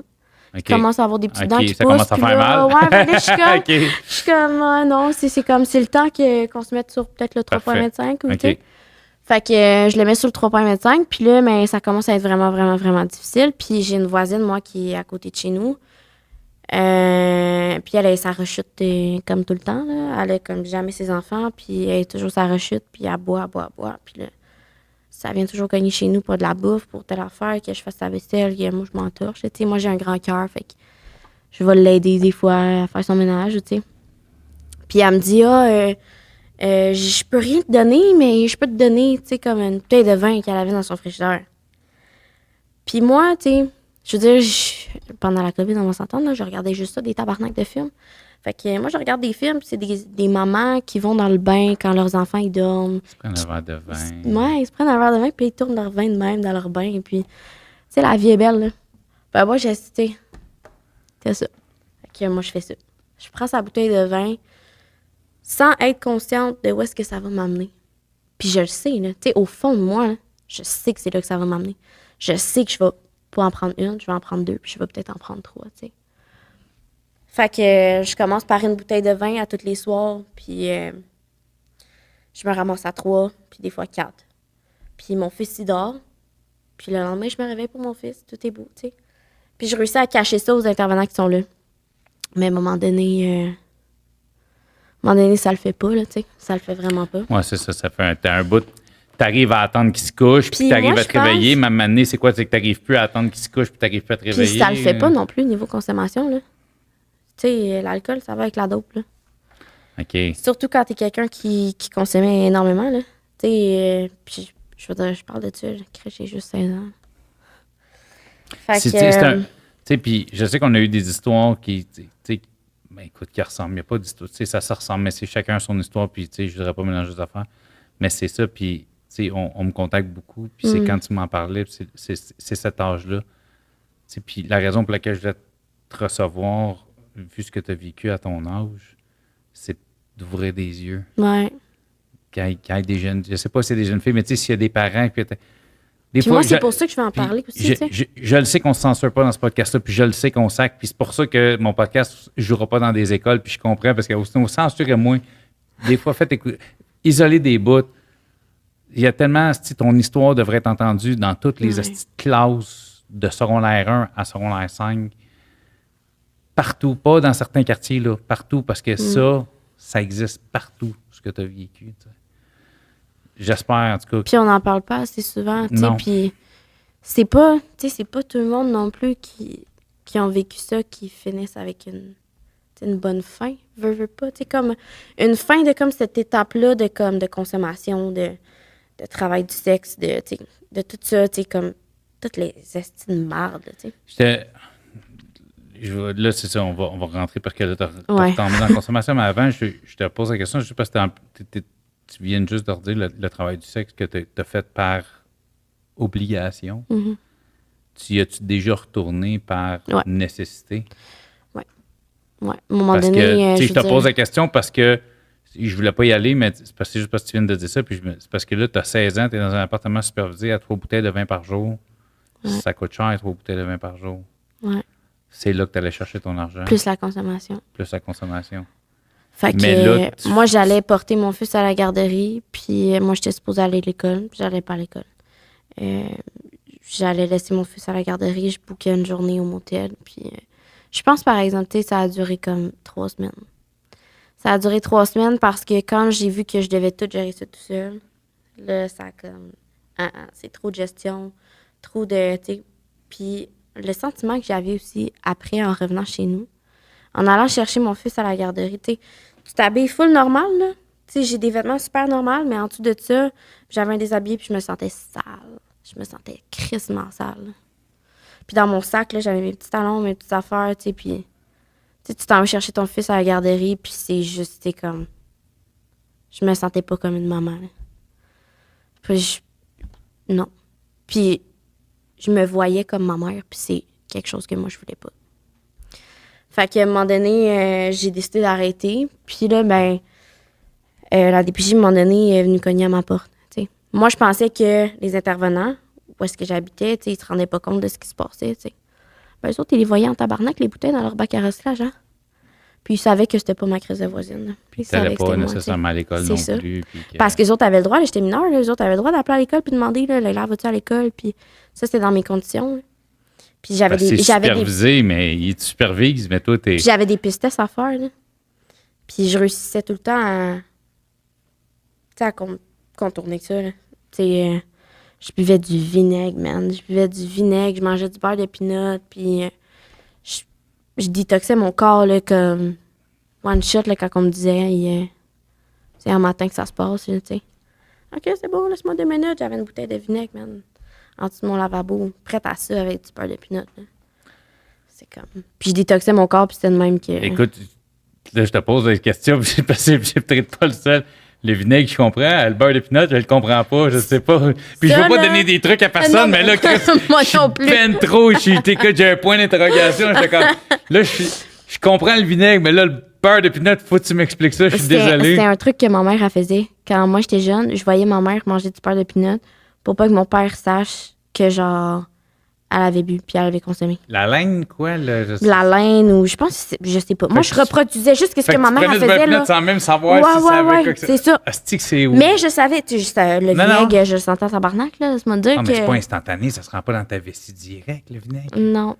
Non, mais... Finalement, toi, tu penses que t'es passé fuck all, là? Non, j'ai passé. Ouais, j'ai passé, mais le dernier... Il a pas passé? Ouais, le dernier a pas passé. Okay. Depuis que je suis cogné chez nous, puis... à ce moment-là, il me retire à la garde de mon garçon. Puis il me l'enlève des bras, là. Puis tu vas-tu y faire un sac? Puis elle a mon bébé dans ses bras. Tu sais, mon gars, il a 1 an et demi. Puis là, shutdown. Moi, j'ai... Non, tu vas le faire tout seul, son esti de sac. Puis là, je me mets à, tu sais, mes barrières, là, totalement, là. Puis elle me dit, ben là, tu sais, vu que toi aussi, t'es mineur, on te laissera pas ici, là. Fait que tu retournes au centre. Moi, j'ai dit non, moi, je retourne pas au centre. Fait que moi, je pars, puis... je pars, puis mon garçon s'en va en famille d'accueil. Au début, il est juste en famille d'accueil pour... c'est comme une famille d'accueil comme normale, là. C'est comme juste quelques temps pour voir si je reviens, si je peux me replacer. C'est ça, une évaluation, le temps que tout... C'est ça, comme un 2 mois. C'est une période, parce qu'il laisse la DPJ, laisse toujours l'option à... le parent de se reprendre, de faire ses preuves. T'sais. Ouais. Mais moi, on m'explique pas que, tu sais, on me le dit pas. Là, si tu vas au centre, ben, tu vas pouvoir voir ton garçon quand même. Tu vas avoir des visites supervisées avec ton garçon, puis tu vas peut-être avoir une petite chance, là, tu sais, on va peut-être te laisser une chance, tu sais. On m'explique pas ça, puis moi, je prends l'option de fuguer. Parce que c'est tout ce que j'ai connu. Puis moi, je vais aller consommer, là. Tu viens de m'enlever, là, la moitié de moi. C'est difficile en tabarnak. Fait que je fugue, puis je fugue pendant un bon bout, puis je consomme. Puis pendant ce temps-là, ben, tu sais, je vois pas mon garçon. Puis il y a un événement, je pense qu'on s'en était pas parlé. Mais j'ai un travail, moi, avec tout ça. Puis je travaille comme dans un Five Guys. Puis à un moment donné, je finis mon chiffre. Même si je suis en fugue, là, je finis mon chiffre. Puis je vois comme quelqu'un, tu sais, comme, qui me fait comme un signe de main. Puis pour moi, dans ma tête, c'est un client ou, tu sais, quelqu'un juste dans le stationnement qui a besoin d'aide pour trouver son chemin ou quoi que ce soit, tu sais. Puis, ouais. Puis, je me suis réveillée, puis je sortais d'un coffre de char. Puis, on m'a amenée à l'hôtel. On m'amène à l'hôtel, puis la personne qui est avec moi, ben, c'est le pimp. Le premier, là? Ouais. Fait que lui, ben, il me... Chris, je te le confirme ouais, qu'on a dit non, je te le confirme que... Ouais. Non. Ouais. Ben ça a été un événement comme super important dans ma vie parce que après ces 3 journées-là, moi, j'ai arrêté de consommer. De la drogue, là. J'ai plus jamais touché à la drogue. Là, attends. Là, ces 3 journées-là, fait que là, ben, moi, je me fais comme kidnapper pour comme 3 jours. Je suis dans une chambre d'hôtel, puis je me fais passer dessus par comme plein de gars, puis, tu sais, ils me droguent, là, comme tellement que je crie pas, je suis même pas attachée, là, je suis morte quasiment dans le lit. Puis la seule chose que je vois, c'est comme des battements de cœur de la chambre, là, tu sais. Comme, je vois tout flou, puis c'est vraiment pas clair, puis c'est de même pendant 3 jours de temps, mais je sais que je me fais passer dessus, genre, par tellement de personnes différentes. Puis il me dit, puis je l'entends encore dans ma voix, j'entends sa voix, puis c'est encore dans mes cauchemars, tu sais, aujourd'hui, puis je l'entends me dire, tu vas payer ma chienne. Puis... lui, dans le fond, il se vengeait de ta sortie de Toronto. Ouais. Parce que lui, pour lui, ça se passait pas de même, là. Non, c'est ça. Lui, pour lui, j'étais à lui pour toujours, ou, tu sais, je sais pas c'est quoi qu'il pensait, mais... Fait que... puis, à un moment donné, je sais pas trop ce qui s'est passé, mais... je me rappelle de fuck all, là, tu sais. Je me suis réveillée, puis j'étais dans un banc de neige, tout nu, devant l'hôtel, puis il y avait comme les policiers et les ambulanciers par-dessus moi. Ils m'ont emmenée à l'hôpital. J'ai passé plein de tests, puis plein d'affaires, mais j'étais comme toujours pas là, tu sais. Puis on m'amène au centre, puis moi, je dis, c'est là. Faut que j'arrête de consommer.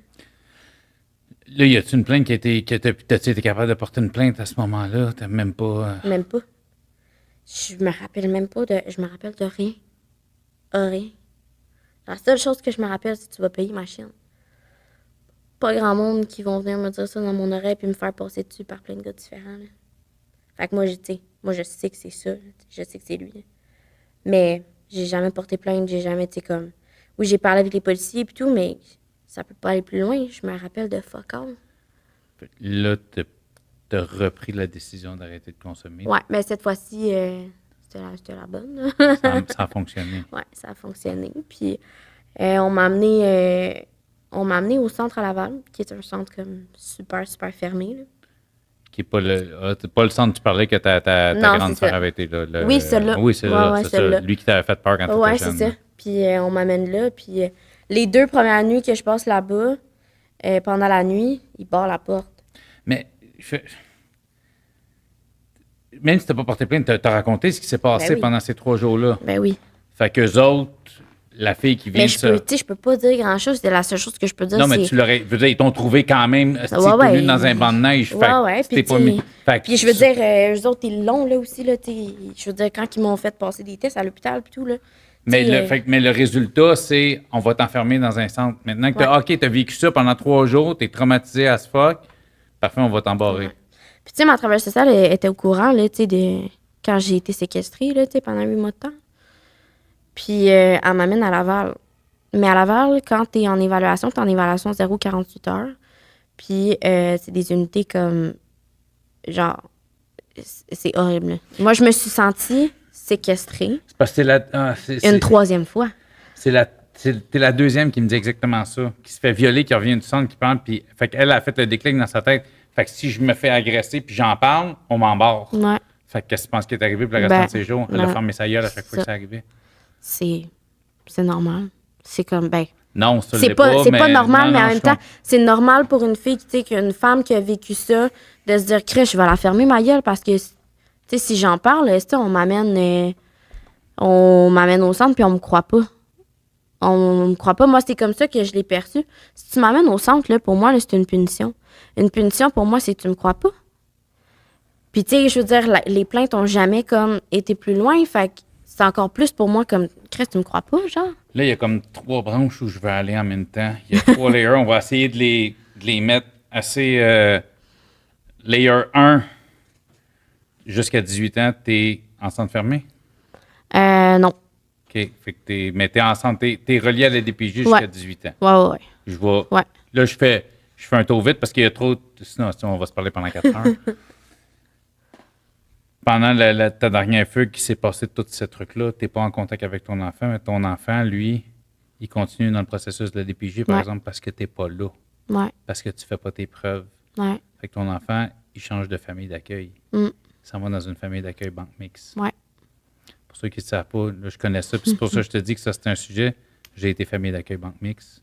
C'est comme ça que j'ai eu mes filles. J'ai adopté mes filles. Ton fils s'est retrouvé là. Ouais. Dans le but d'être adopté. Ouais. Là, ton fils, il a un placement à majorité dans cette famille-là. Ouais. C'est-à-dire, jusqu'à l'âge de ses 18 ans, il est placé dans cette famille-là. Ouais. Pour ton fils, cette famille-là, c'est ses parents.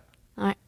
De ce que tu sais, bonne famille, c'est pas ce que toi, t'as connu. C'est vraiment pas. Puis, tu sais, moi, je veux dire, je les ai vus. La travailleuse sociale, elle va, tu sais, dans son milieu, à mon fils. Puis, tu sais, moi, je veux dire, elle m'envoie des photos tout le temps, là. Puis, je le vois.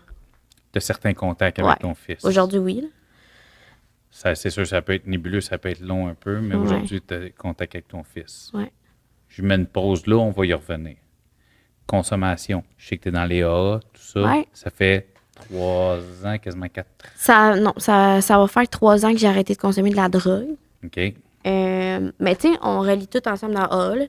On relie tout ensemble, mais pour moi, c'est vraiment 2 choses totalement différentes. OK. Mon arrêt de drogue, c'est comme... Pour moi, c'est un miracle. Là. C'est à partir du moment où, après ces 3 jours-là, c'est là que tu as arrêté la drogue. OK. Puis pour moi, c'est comme... c'était un point de non-retour. Là. C'était comme... Fait que j'ai arrêté de consommer de la drogue, ça fait 3 ans. Puis là, ça a fait 1 an, au mois de janvier, que j'ai pas pris d'alcool. Félicitations. Fait quasiment 1 an et demi. Ouais. Félicitations pour ça. Merci. On va espérer que ça... C'est un plus gros combat pour toi, l'alcool, que la drogue? Ouais. OK. Ouais. Ça, c'est ça qui te trigger. T'as encore soif, mais tu continues de te battre. Ouais. Parce qu'il y a Tipou qui est là. Ben oui. Là, je reviens parce que là, c'est ça. On va revenir sur ton fils, mais juste parce que là, tu me dis, comme je te dis, je veux pas rapper, je sais qu'on a du temps encore, mais c'est juste parce qu'il y a tellement de layers.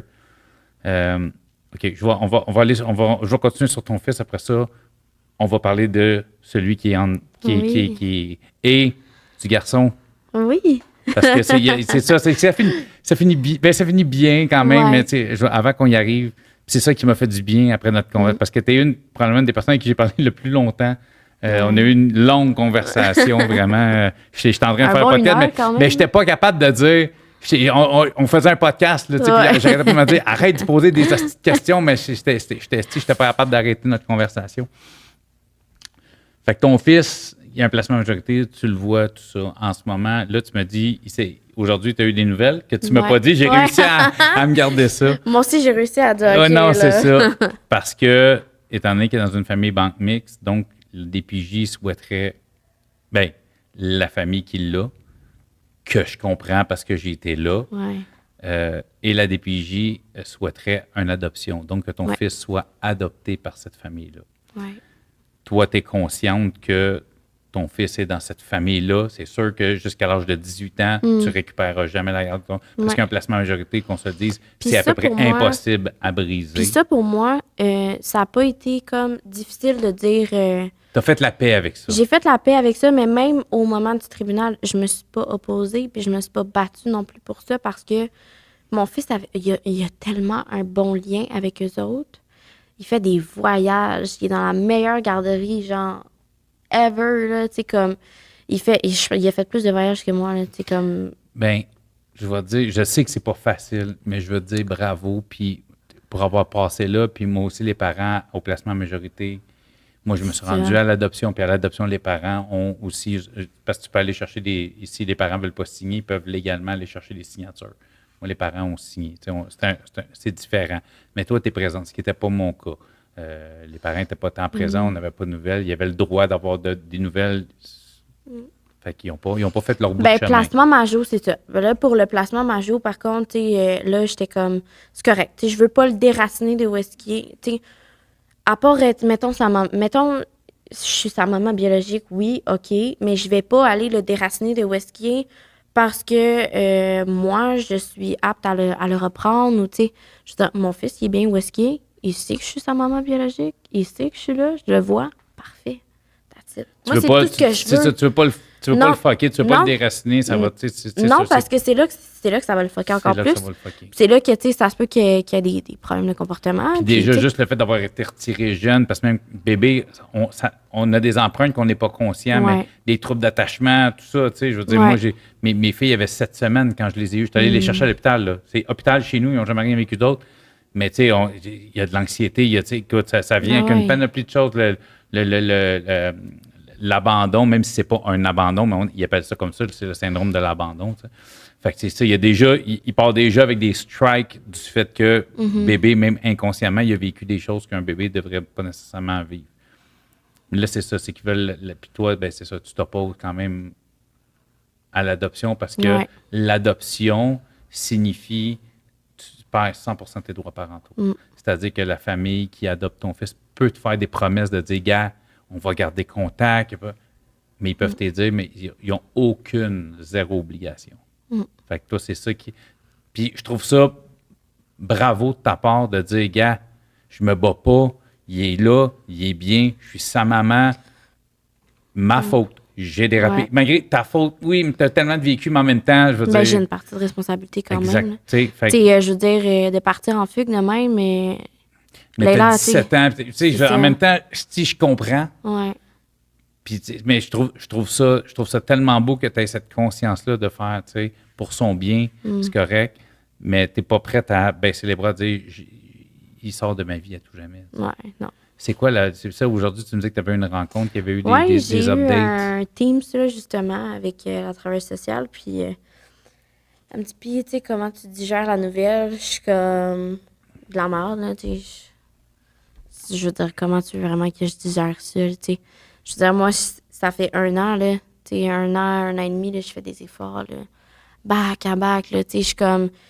C'est la première fois dans ma vie que j'ai un appartement, que je garde 1 an de temps, que je suis à la même place, là, juste pendant une année complète de temps, que je suis stable, que j'ai un suivi psychologique. J'ai une intervenante aussi pour tout ce qui s'est passé au niveau travail du sexe, tu sais. J'ai eu une intervenante pour ça. Je me suis rapprochée de mon monde énormément, tu sais, comme... J'ai vraiment fait comme beaucoup d'efforts autant pour moi, là, tu sais, je veux dire, je l'ai fait pour moi, mais aussi dans l'espoir... De lui. Pour lui. T'sais. Parce que je me suis dit, si ça n'avait pas été de mon fils, je serais morte, là. Je serais morte, tu sais. C'est pas... Puis pas dans l'optique, je vais le revoir, juste dans l'optique de... Je vais rester dans sa vie c'est ça. Fait que, puis là, elle me dit, ben, tu sais, elle dit, j'ai parlé avec la famille d'accueil, puis elle dit, un détail que toi, tu savais pas, tu sais, c'est que eux-mêmes sont, ben, la maman d'accueil est un enfant de la DPJ. Un enfant de la DPJ qui a été adopté. Puis quand elle me dit ça, je sais pas pourquoi je me suis mis à pleurer.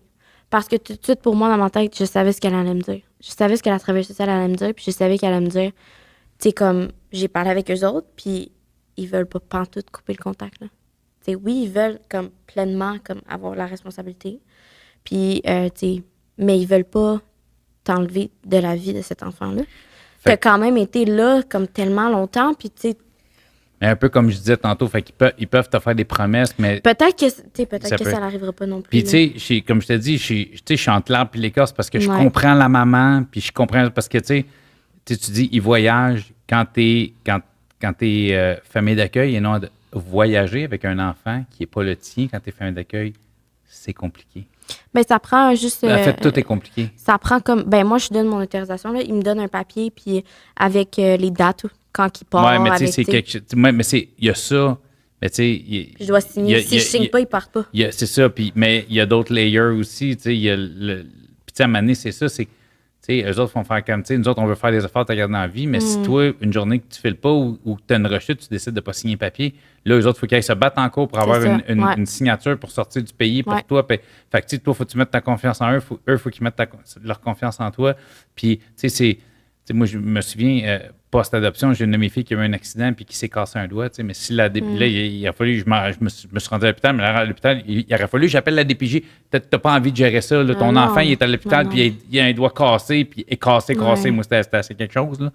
Fait que, tu sais, mais il faut toujours que tu fasses des rapports, puis tu sais, c'est de la paperasse tout le temps, chaque mois, puis fait tu sais, je comprends les deux options. OK, ben ce qu'ils t'ont dit, c'est, fait que vous allez peut-être vous rendre là, à l'adoption, mais eux autres sont... Étant donné que... Eux autres sont plus couverts, là, tu sais, au fait que, tu sais, je veux continuer de le voir. Je peux pas comme le voir comme que je voudrais. Mais si elle a décidé de m'inviter à une des fêtes, là, genre que ce soit à Noël, que ce soit pour lui donner ses cadeaux de fête ou peu importe, elle me lâche un texte, un courriel pour me dire, hey, comme, je t'invite. Je peux te dire que je vais y aller en courant. C'est clair. Je vais y aller en courant. Mais tu sais, puis écoute, j'espère, puis je pense que du fait qu'elle, c'est une fille qui a été adoptée de la DPJ, je pense que... C'est ça qui met vraiment ma confiance en elle.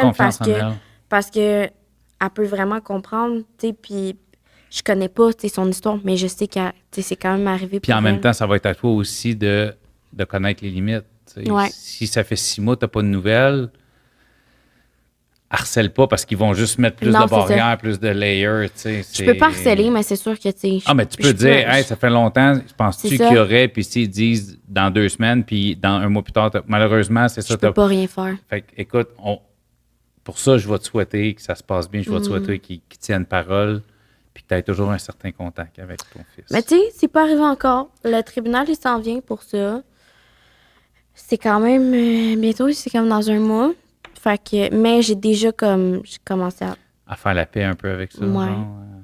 Avec ce qu'elle m'a dit aujourd'hui, j'ai j'ai posé beaucoup de questions aussi, je me suis informée beaucoup, puis j'ai fait même une 2e consultation avec un autre avocat parce que je voulais vraiment être sûre que, tu sais, on m'enligne vraiment comme à la bonne place, qu'on soit transparent avec moi, puis qu'on me dise c'est quoi qui se passe, c'est ça.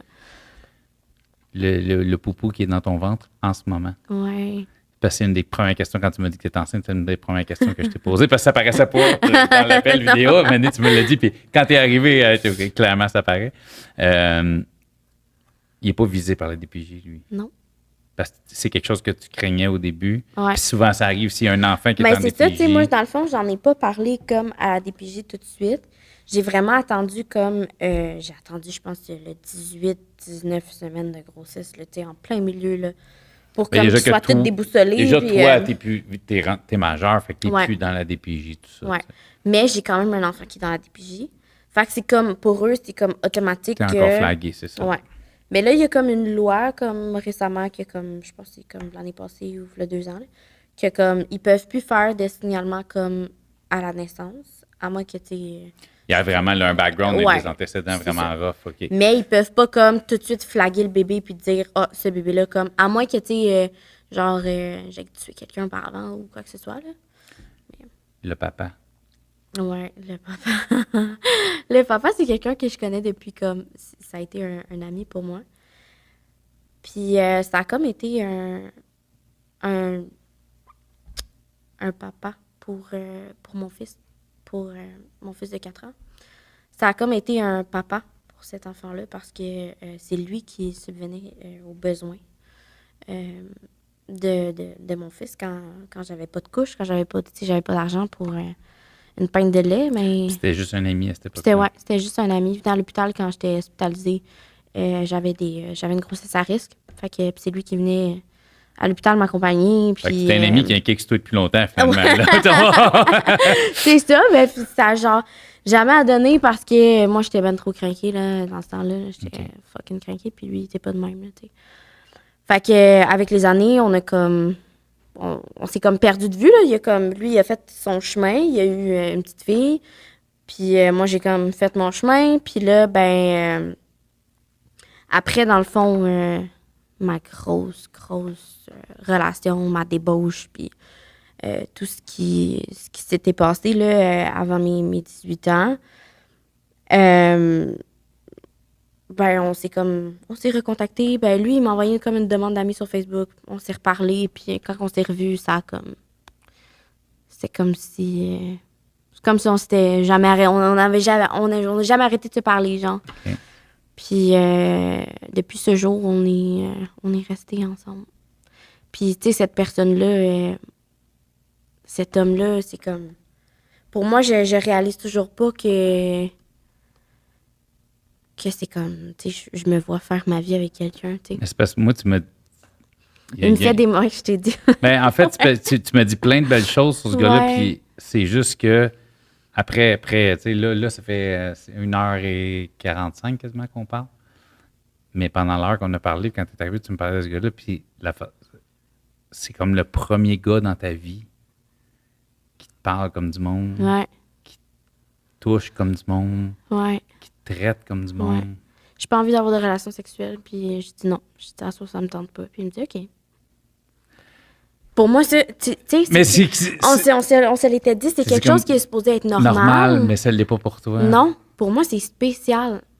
Puis c'est spécial qu'il me fasse des massages à tous les soirs pour que je m'endorme. C'est spécial pour moi que, tu sais, puis là, je veux dire, je suis dans le moment le plus vulnérable de ma vie, là. Je suis enceinte plus que jamais. J'ai de la misère à laver mes cheveux, j'ai de la misère à rester debout dans la douche comme plus que 5 minutes sans être étourdie ou, tu sais, j'ai pris comme le double de mon poids, là, tu sais, je suis pas bien, je suis comme, il me fait à manger, puis il sait pas faire à manger, là. C'est un homme qui sait pas faire à manger, mais il se force, tu sais. Des fois, là, je suis dans la chambre, puis lui, il est dans la cuisine, puis là, il va m'appeler FaceTime pour me dire « Je fais-tu la bonne chose? » Juste pour pas que je me lève, pour me faire à manger. À tous les soirs, là, puis j'y demande même pas, hein. Je mets ma jambe sur lui, puis c'est déjà, il me fait un massage. Ça, pour moi, j'ai jamais vécu ça. Pour moi, c'est spécial. Ça devrait pas être spécial, mais... Mais de se faire bien traiter, ça doit faire du bien. Ouais. Après 20... Ben là, ça fait combien... Ça fait quoi, 2 ans à peu près, vous êtes ensemble? Ça a fait 1 an. 1 an, OK. Ouais, ça a fait 1 an. T'es donc enceinte rapide. Ouais. Mais, tu sais, moi... C'était voulu ou... Avec tout... honnêtement, non, c'était vraiment pas voulu, mais dans le fond, avec tout ce qui s'est passé avec les hommes, tu sais, il y a des hommes qui sont passés sur ce corps-là quand même, tu sais. Fait que j'ai commencé à avoir des problèmes avec mon utérus, mes trompes de Fallope, mes ovaires, puis... j'ai des ovaires polykystiques, j'ai plein d'affaires, tu sais, puis mon médecin m'a dit, Léla, tu sais, t'as comme 3 à 5 % de chances de tomber enceinte. Fait que pour moi, dans ma tête, c'est ça, ma contraception, là. Pas besoin de contraception, mais en crise, là, tu sais. Fait que pour moi, c'est ça, ma contraception, puis je me suis mis en couple avec, puis tu sais, j'ai dit ça, là, tu sais, je suis comme, tu sais, moi, je peux pas tomber enceinte, là, je peux plus avoir d'enfant, là, c'est fini, là. Puis il est comme, on verra ça, tu sais. Puis là, j'étais comme, OK, whatever, tu sais. Puis c'est comme s'il me prenait pas au sérieux. Puis comme je pensais 3 mois après qu'on se soit mis ensemble, je suis tombée enceinte. Puis j'ai fait une fausse couche. J'étais à 13 semaines de grossesse, puis j'ai fait une fausse couche.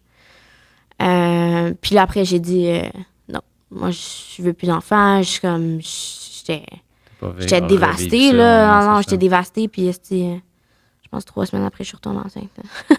Je suis retombée enceinte, puis je pense que c'est comme, tu sais, moi, je crois que j'ai une puissance supérieure, et puis moi, je pense que c'est ma puissance supérieure, tu sais, qui m'envoie un message, tu sais, que c'est pas parce que j'ai perdu mon fils, c'est pas parce que j'ai perdu la garde de mon fils que je peux pas être une bonne maman. C'est ça, parce que tu l'as pas perdu, ton fils. Ouais. T'as perdu sa garde, mais tu l'as pas perdu. C'est ça. Puis c'est pas parce que, tu sais, tout ça est arrivé avec mon fils que je peux pas être une bonne maman. Je suis une très bonne maman. Tu sais, juste avoir été capable, si jeune, de prendre des décisions pour mon fils, de dire non, moi, j'accepte qu'il soit là jusqu'à la majorité. Parce que moi, je veux pas le déraciner. De dire, ah, parfait, il veut pas aller à la visite ce matin, pas de problème. Ben, qu'il vienne pas. Parce que lui, il a pas envie d'y aller. Lui, il a pas envie d'aller marcher avec moi. Même si ça te fait de la peine, mais... Ça me fait de la peine, ça me déchire, là. Je comprends. Mais lui, il veut pas. c'était correct. Si tu savais à quel point ce que tu dis, tu sais, puis j'ai pas à être fier de toi parce que je suis pas ton pote, tu comprends? Non, mais c'est parce que pour avoir, tu sais, c'est un milieu que je connais, puis ça me rend fier qu'une fille qui a vécu ce que tu as vécu, de l'âge que tu as, d'avoir cette maturité-là. Ouais. Je sais que c'est pas facile quand ça arrive. Je sais que tu as envie de crier, tu as envie de dire, mais pourquoi? Tu n'es pas supposé avoir peur. Je comprends, mais d'être capable de garder ça pour le bien-être de ton fils, malgré tout ce que tu as vécu, d'avoir cette maturité-là, d'être en avant de moi à 20 ans, avec tout ce que tu as traversé, d'arriver à avoir une vie normale. Tu sais, même pendant ma grosse débauche, là, tu sais, comme... J'ai eu un moment, là, tu sais, j'étais dans une relation super toxique, là, je me faisais frapper tous les jours, puis je me faisais voler mon argent, puis etc. Puis lui, c'était un vendeur de crack, puis ils ont busté chez nous, puis tout était à mon nom, là. T'sais, on s'en était parlé. On n'a même pas allé là, c'est vrai, parce que tu t'es retrouvé en dedans à cause de ça. Tu étais pas longtemps, mais tu t'es fait arrêter à cause de ça. C'est ça, puis, tu sais, après ça, tu sais, j'étais comme. Tu sais, même pendant toute cette période-là, puis je consommais, là, je buvais en tabarnak, là.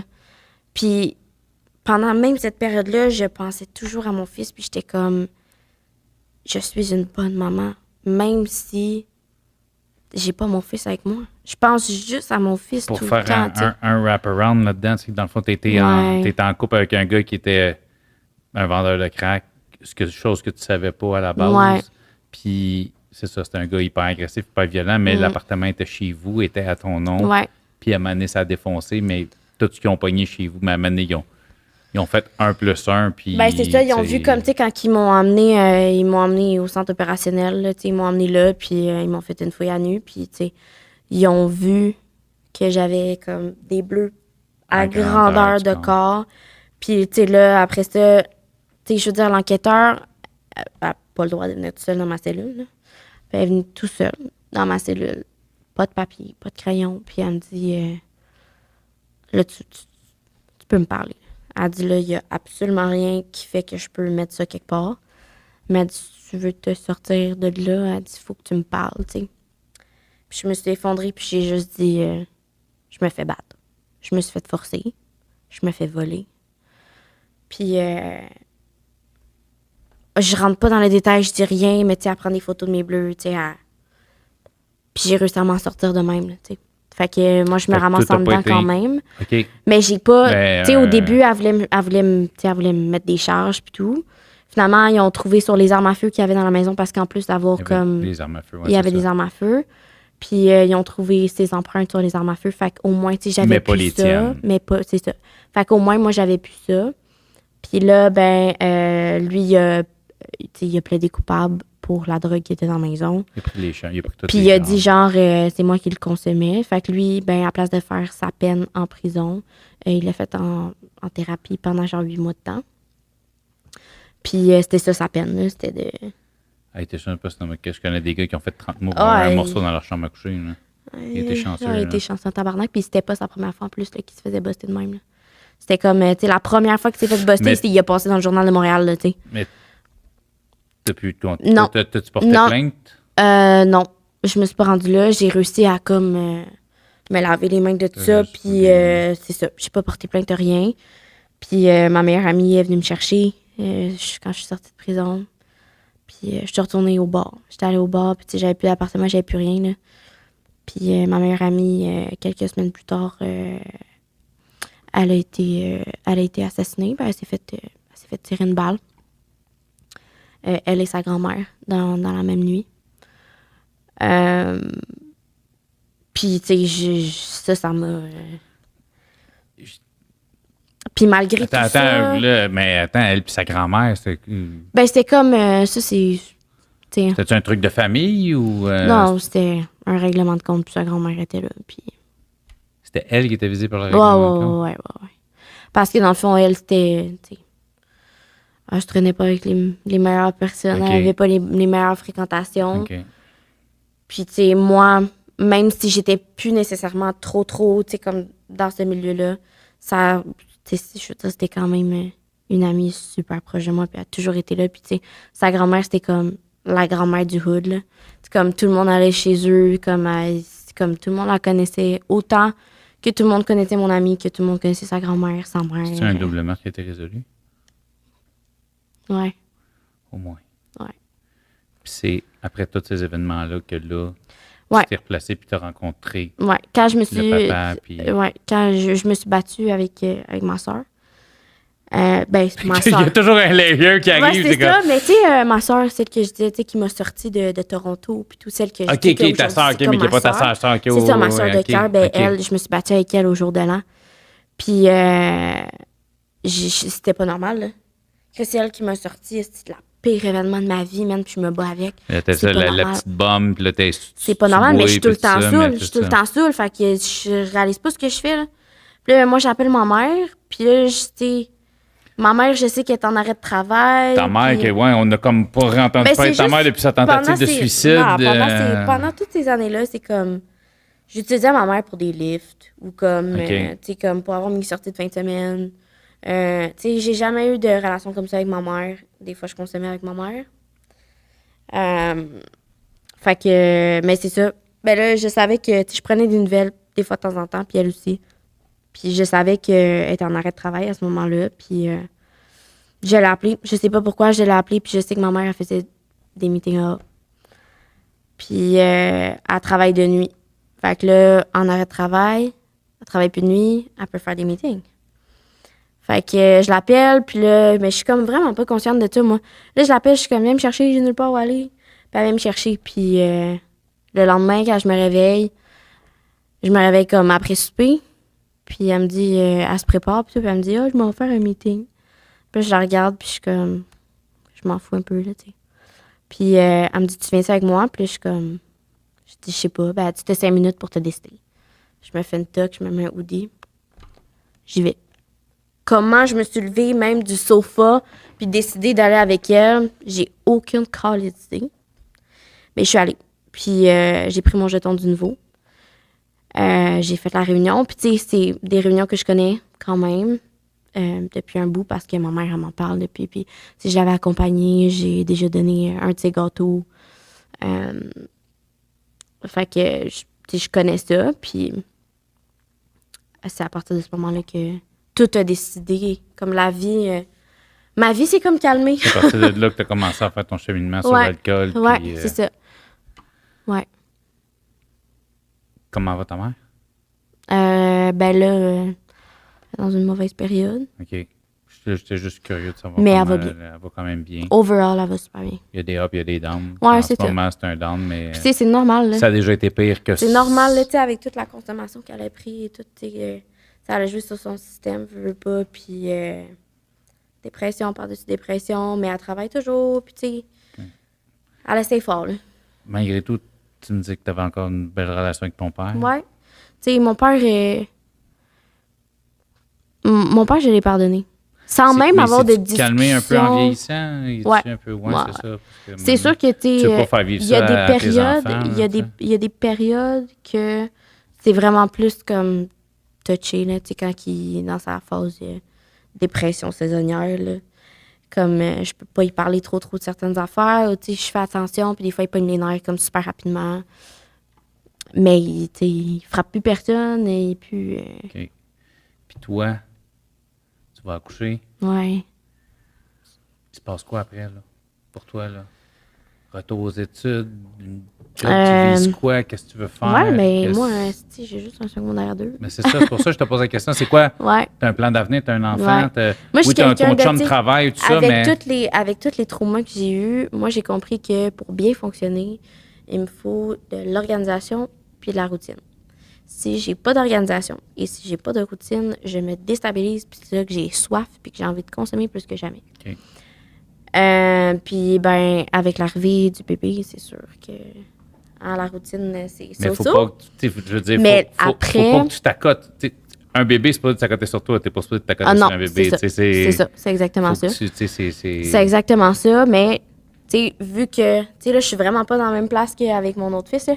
Fait que là, j'y repense, puis j'ai déjà fait des projets pour le après, là, tu sais. Moi, dès que, tu sais, je peux avoir une place en CPE, tu sais, je veux dire, 9 mois peut-être, là, là, peut-être un petit peu plus parce que moi, je suis maman poule. C'est correct. Je le mets en CPE, puis moi, je retourne aux études, là, c'est clair, là, je veux faire un DEP, genre, en secrétariat. N'importe quoi qui me garderait dans une routine et dans une certaine organisation. Parce que c'est ce que j'ai besoin. As-tu envie d'avoir une petite vie plate? Oui, ben là. En plus, j'en parle avec ma psychologue, comme à toutes les fois, je suis comme, ma vie est plate. Elle me dit, puis qu'est-ce qui s'est passé la semaine passée? Je suis comme, fuck all, man, ma vie est plate. Comme, j'ai plus d'adrénaline, j'ai plus de drama, j'ai plus fuck all dans ma vie. Ça fait du bien? Ça fait du bien. Est-ce que ça te manque? Ouais. T'as-tu soif? Ouais. Quand tu vas... J'ai soif, mais... Tu fais des meetings? Ouais, je fais des meetings, puis tu sais, pas juste ça, je veux dire, j'ai une bonne moraine. J'ai une bonne moraine qui est là, puis quand j'ai soif, là, c'est comme, à cette heure, c'est rendu tellement facile. J'ouvre juste mon téléphone, puis je vois une photo. Puis c'est la photo de mon garçon. Puis juste ça, là, ça me coupe la soif. Automatique. Des fois, là, j'ai soif, je regarde pas mon téléphone, j'ai pas mon téléphone à côté de moi, rien. Puis je sens mon bébé me frapper.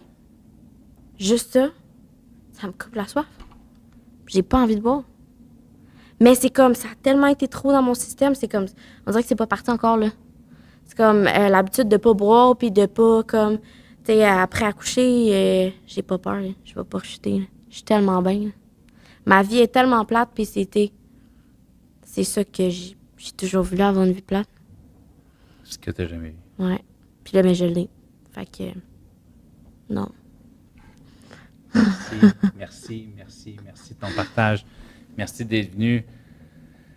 C'est pas facile comme podcast. Je l'ai dit au début, c'est un podcast sur l'univers carcéral. Des fois, je m'y éloigne. Tu y as touché un petit peu, mais c'est pas la raison. Mais je pense que ça fait partie de...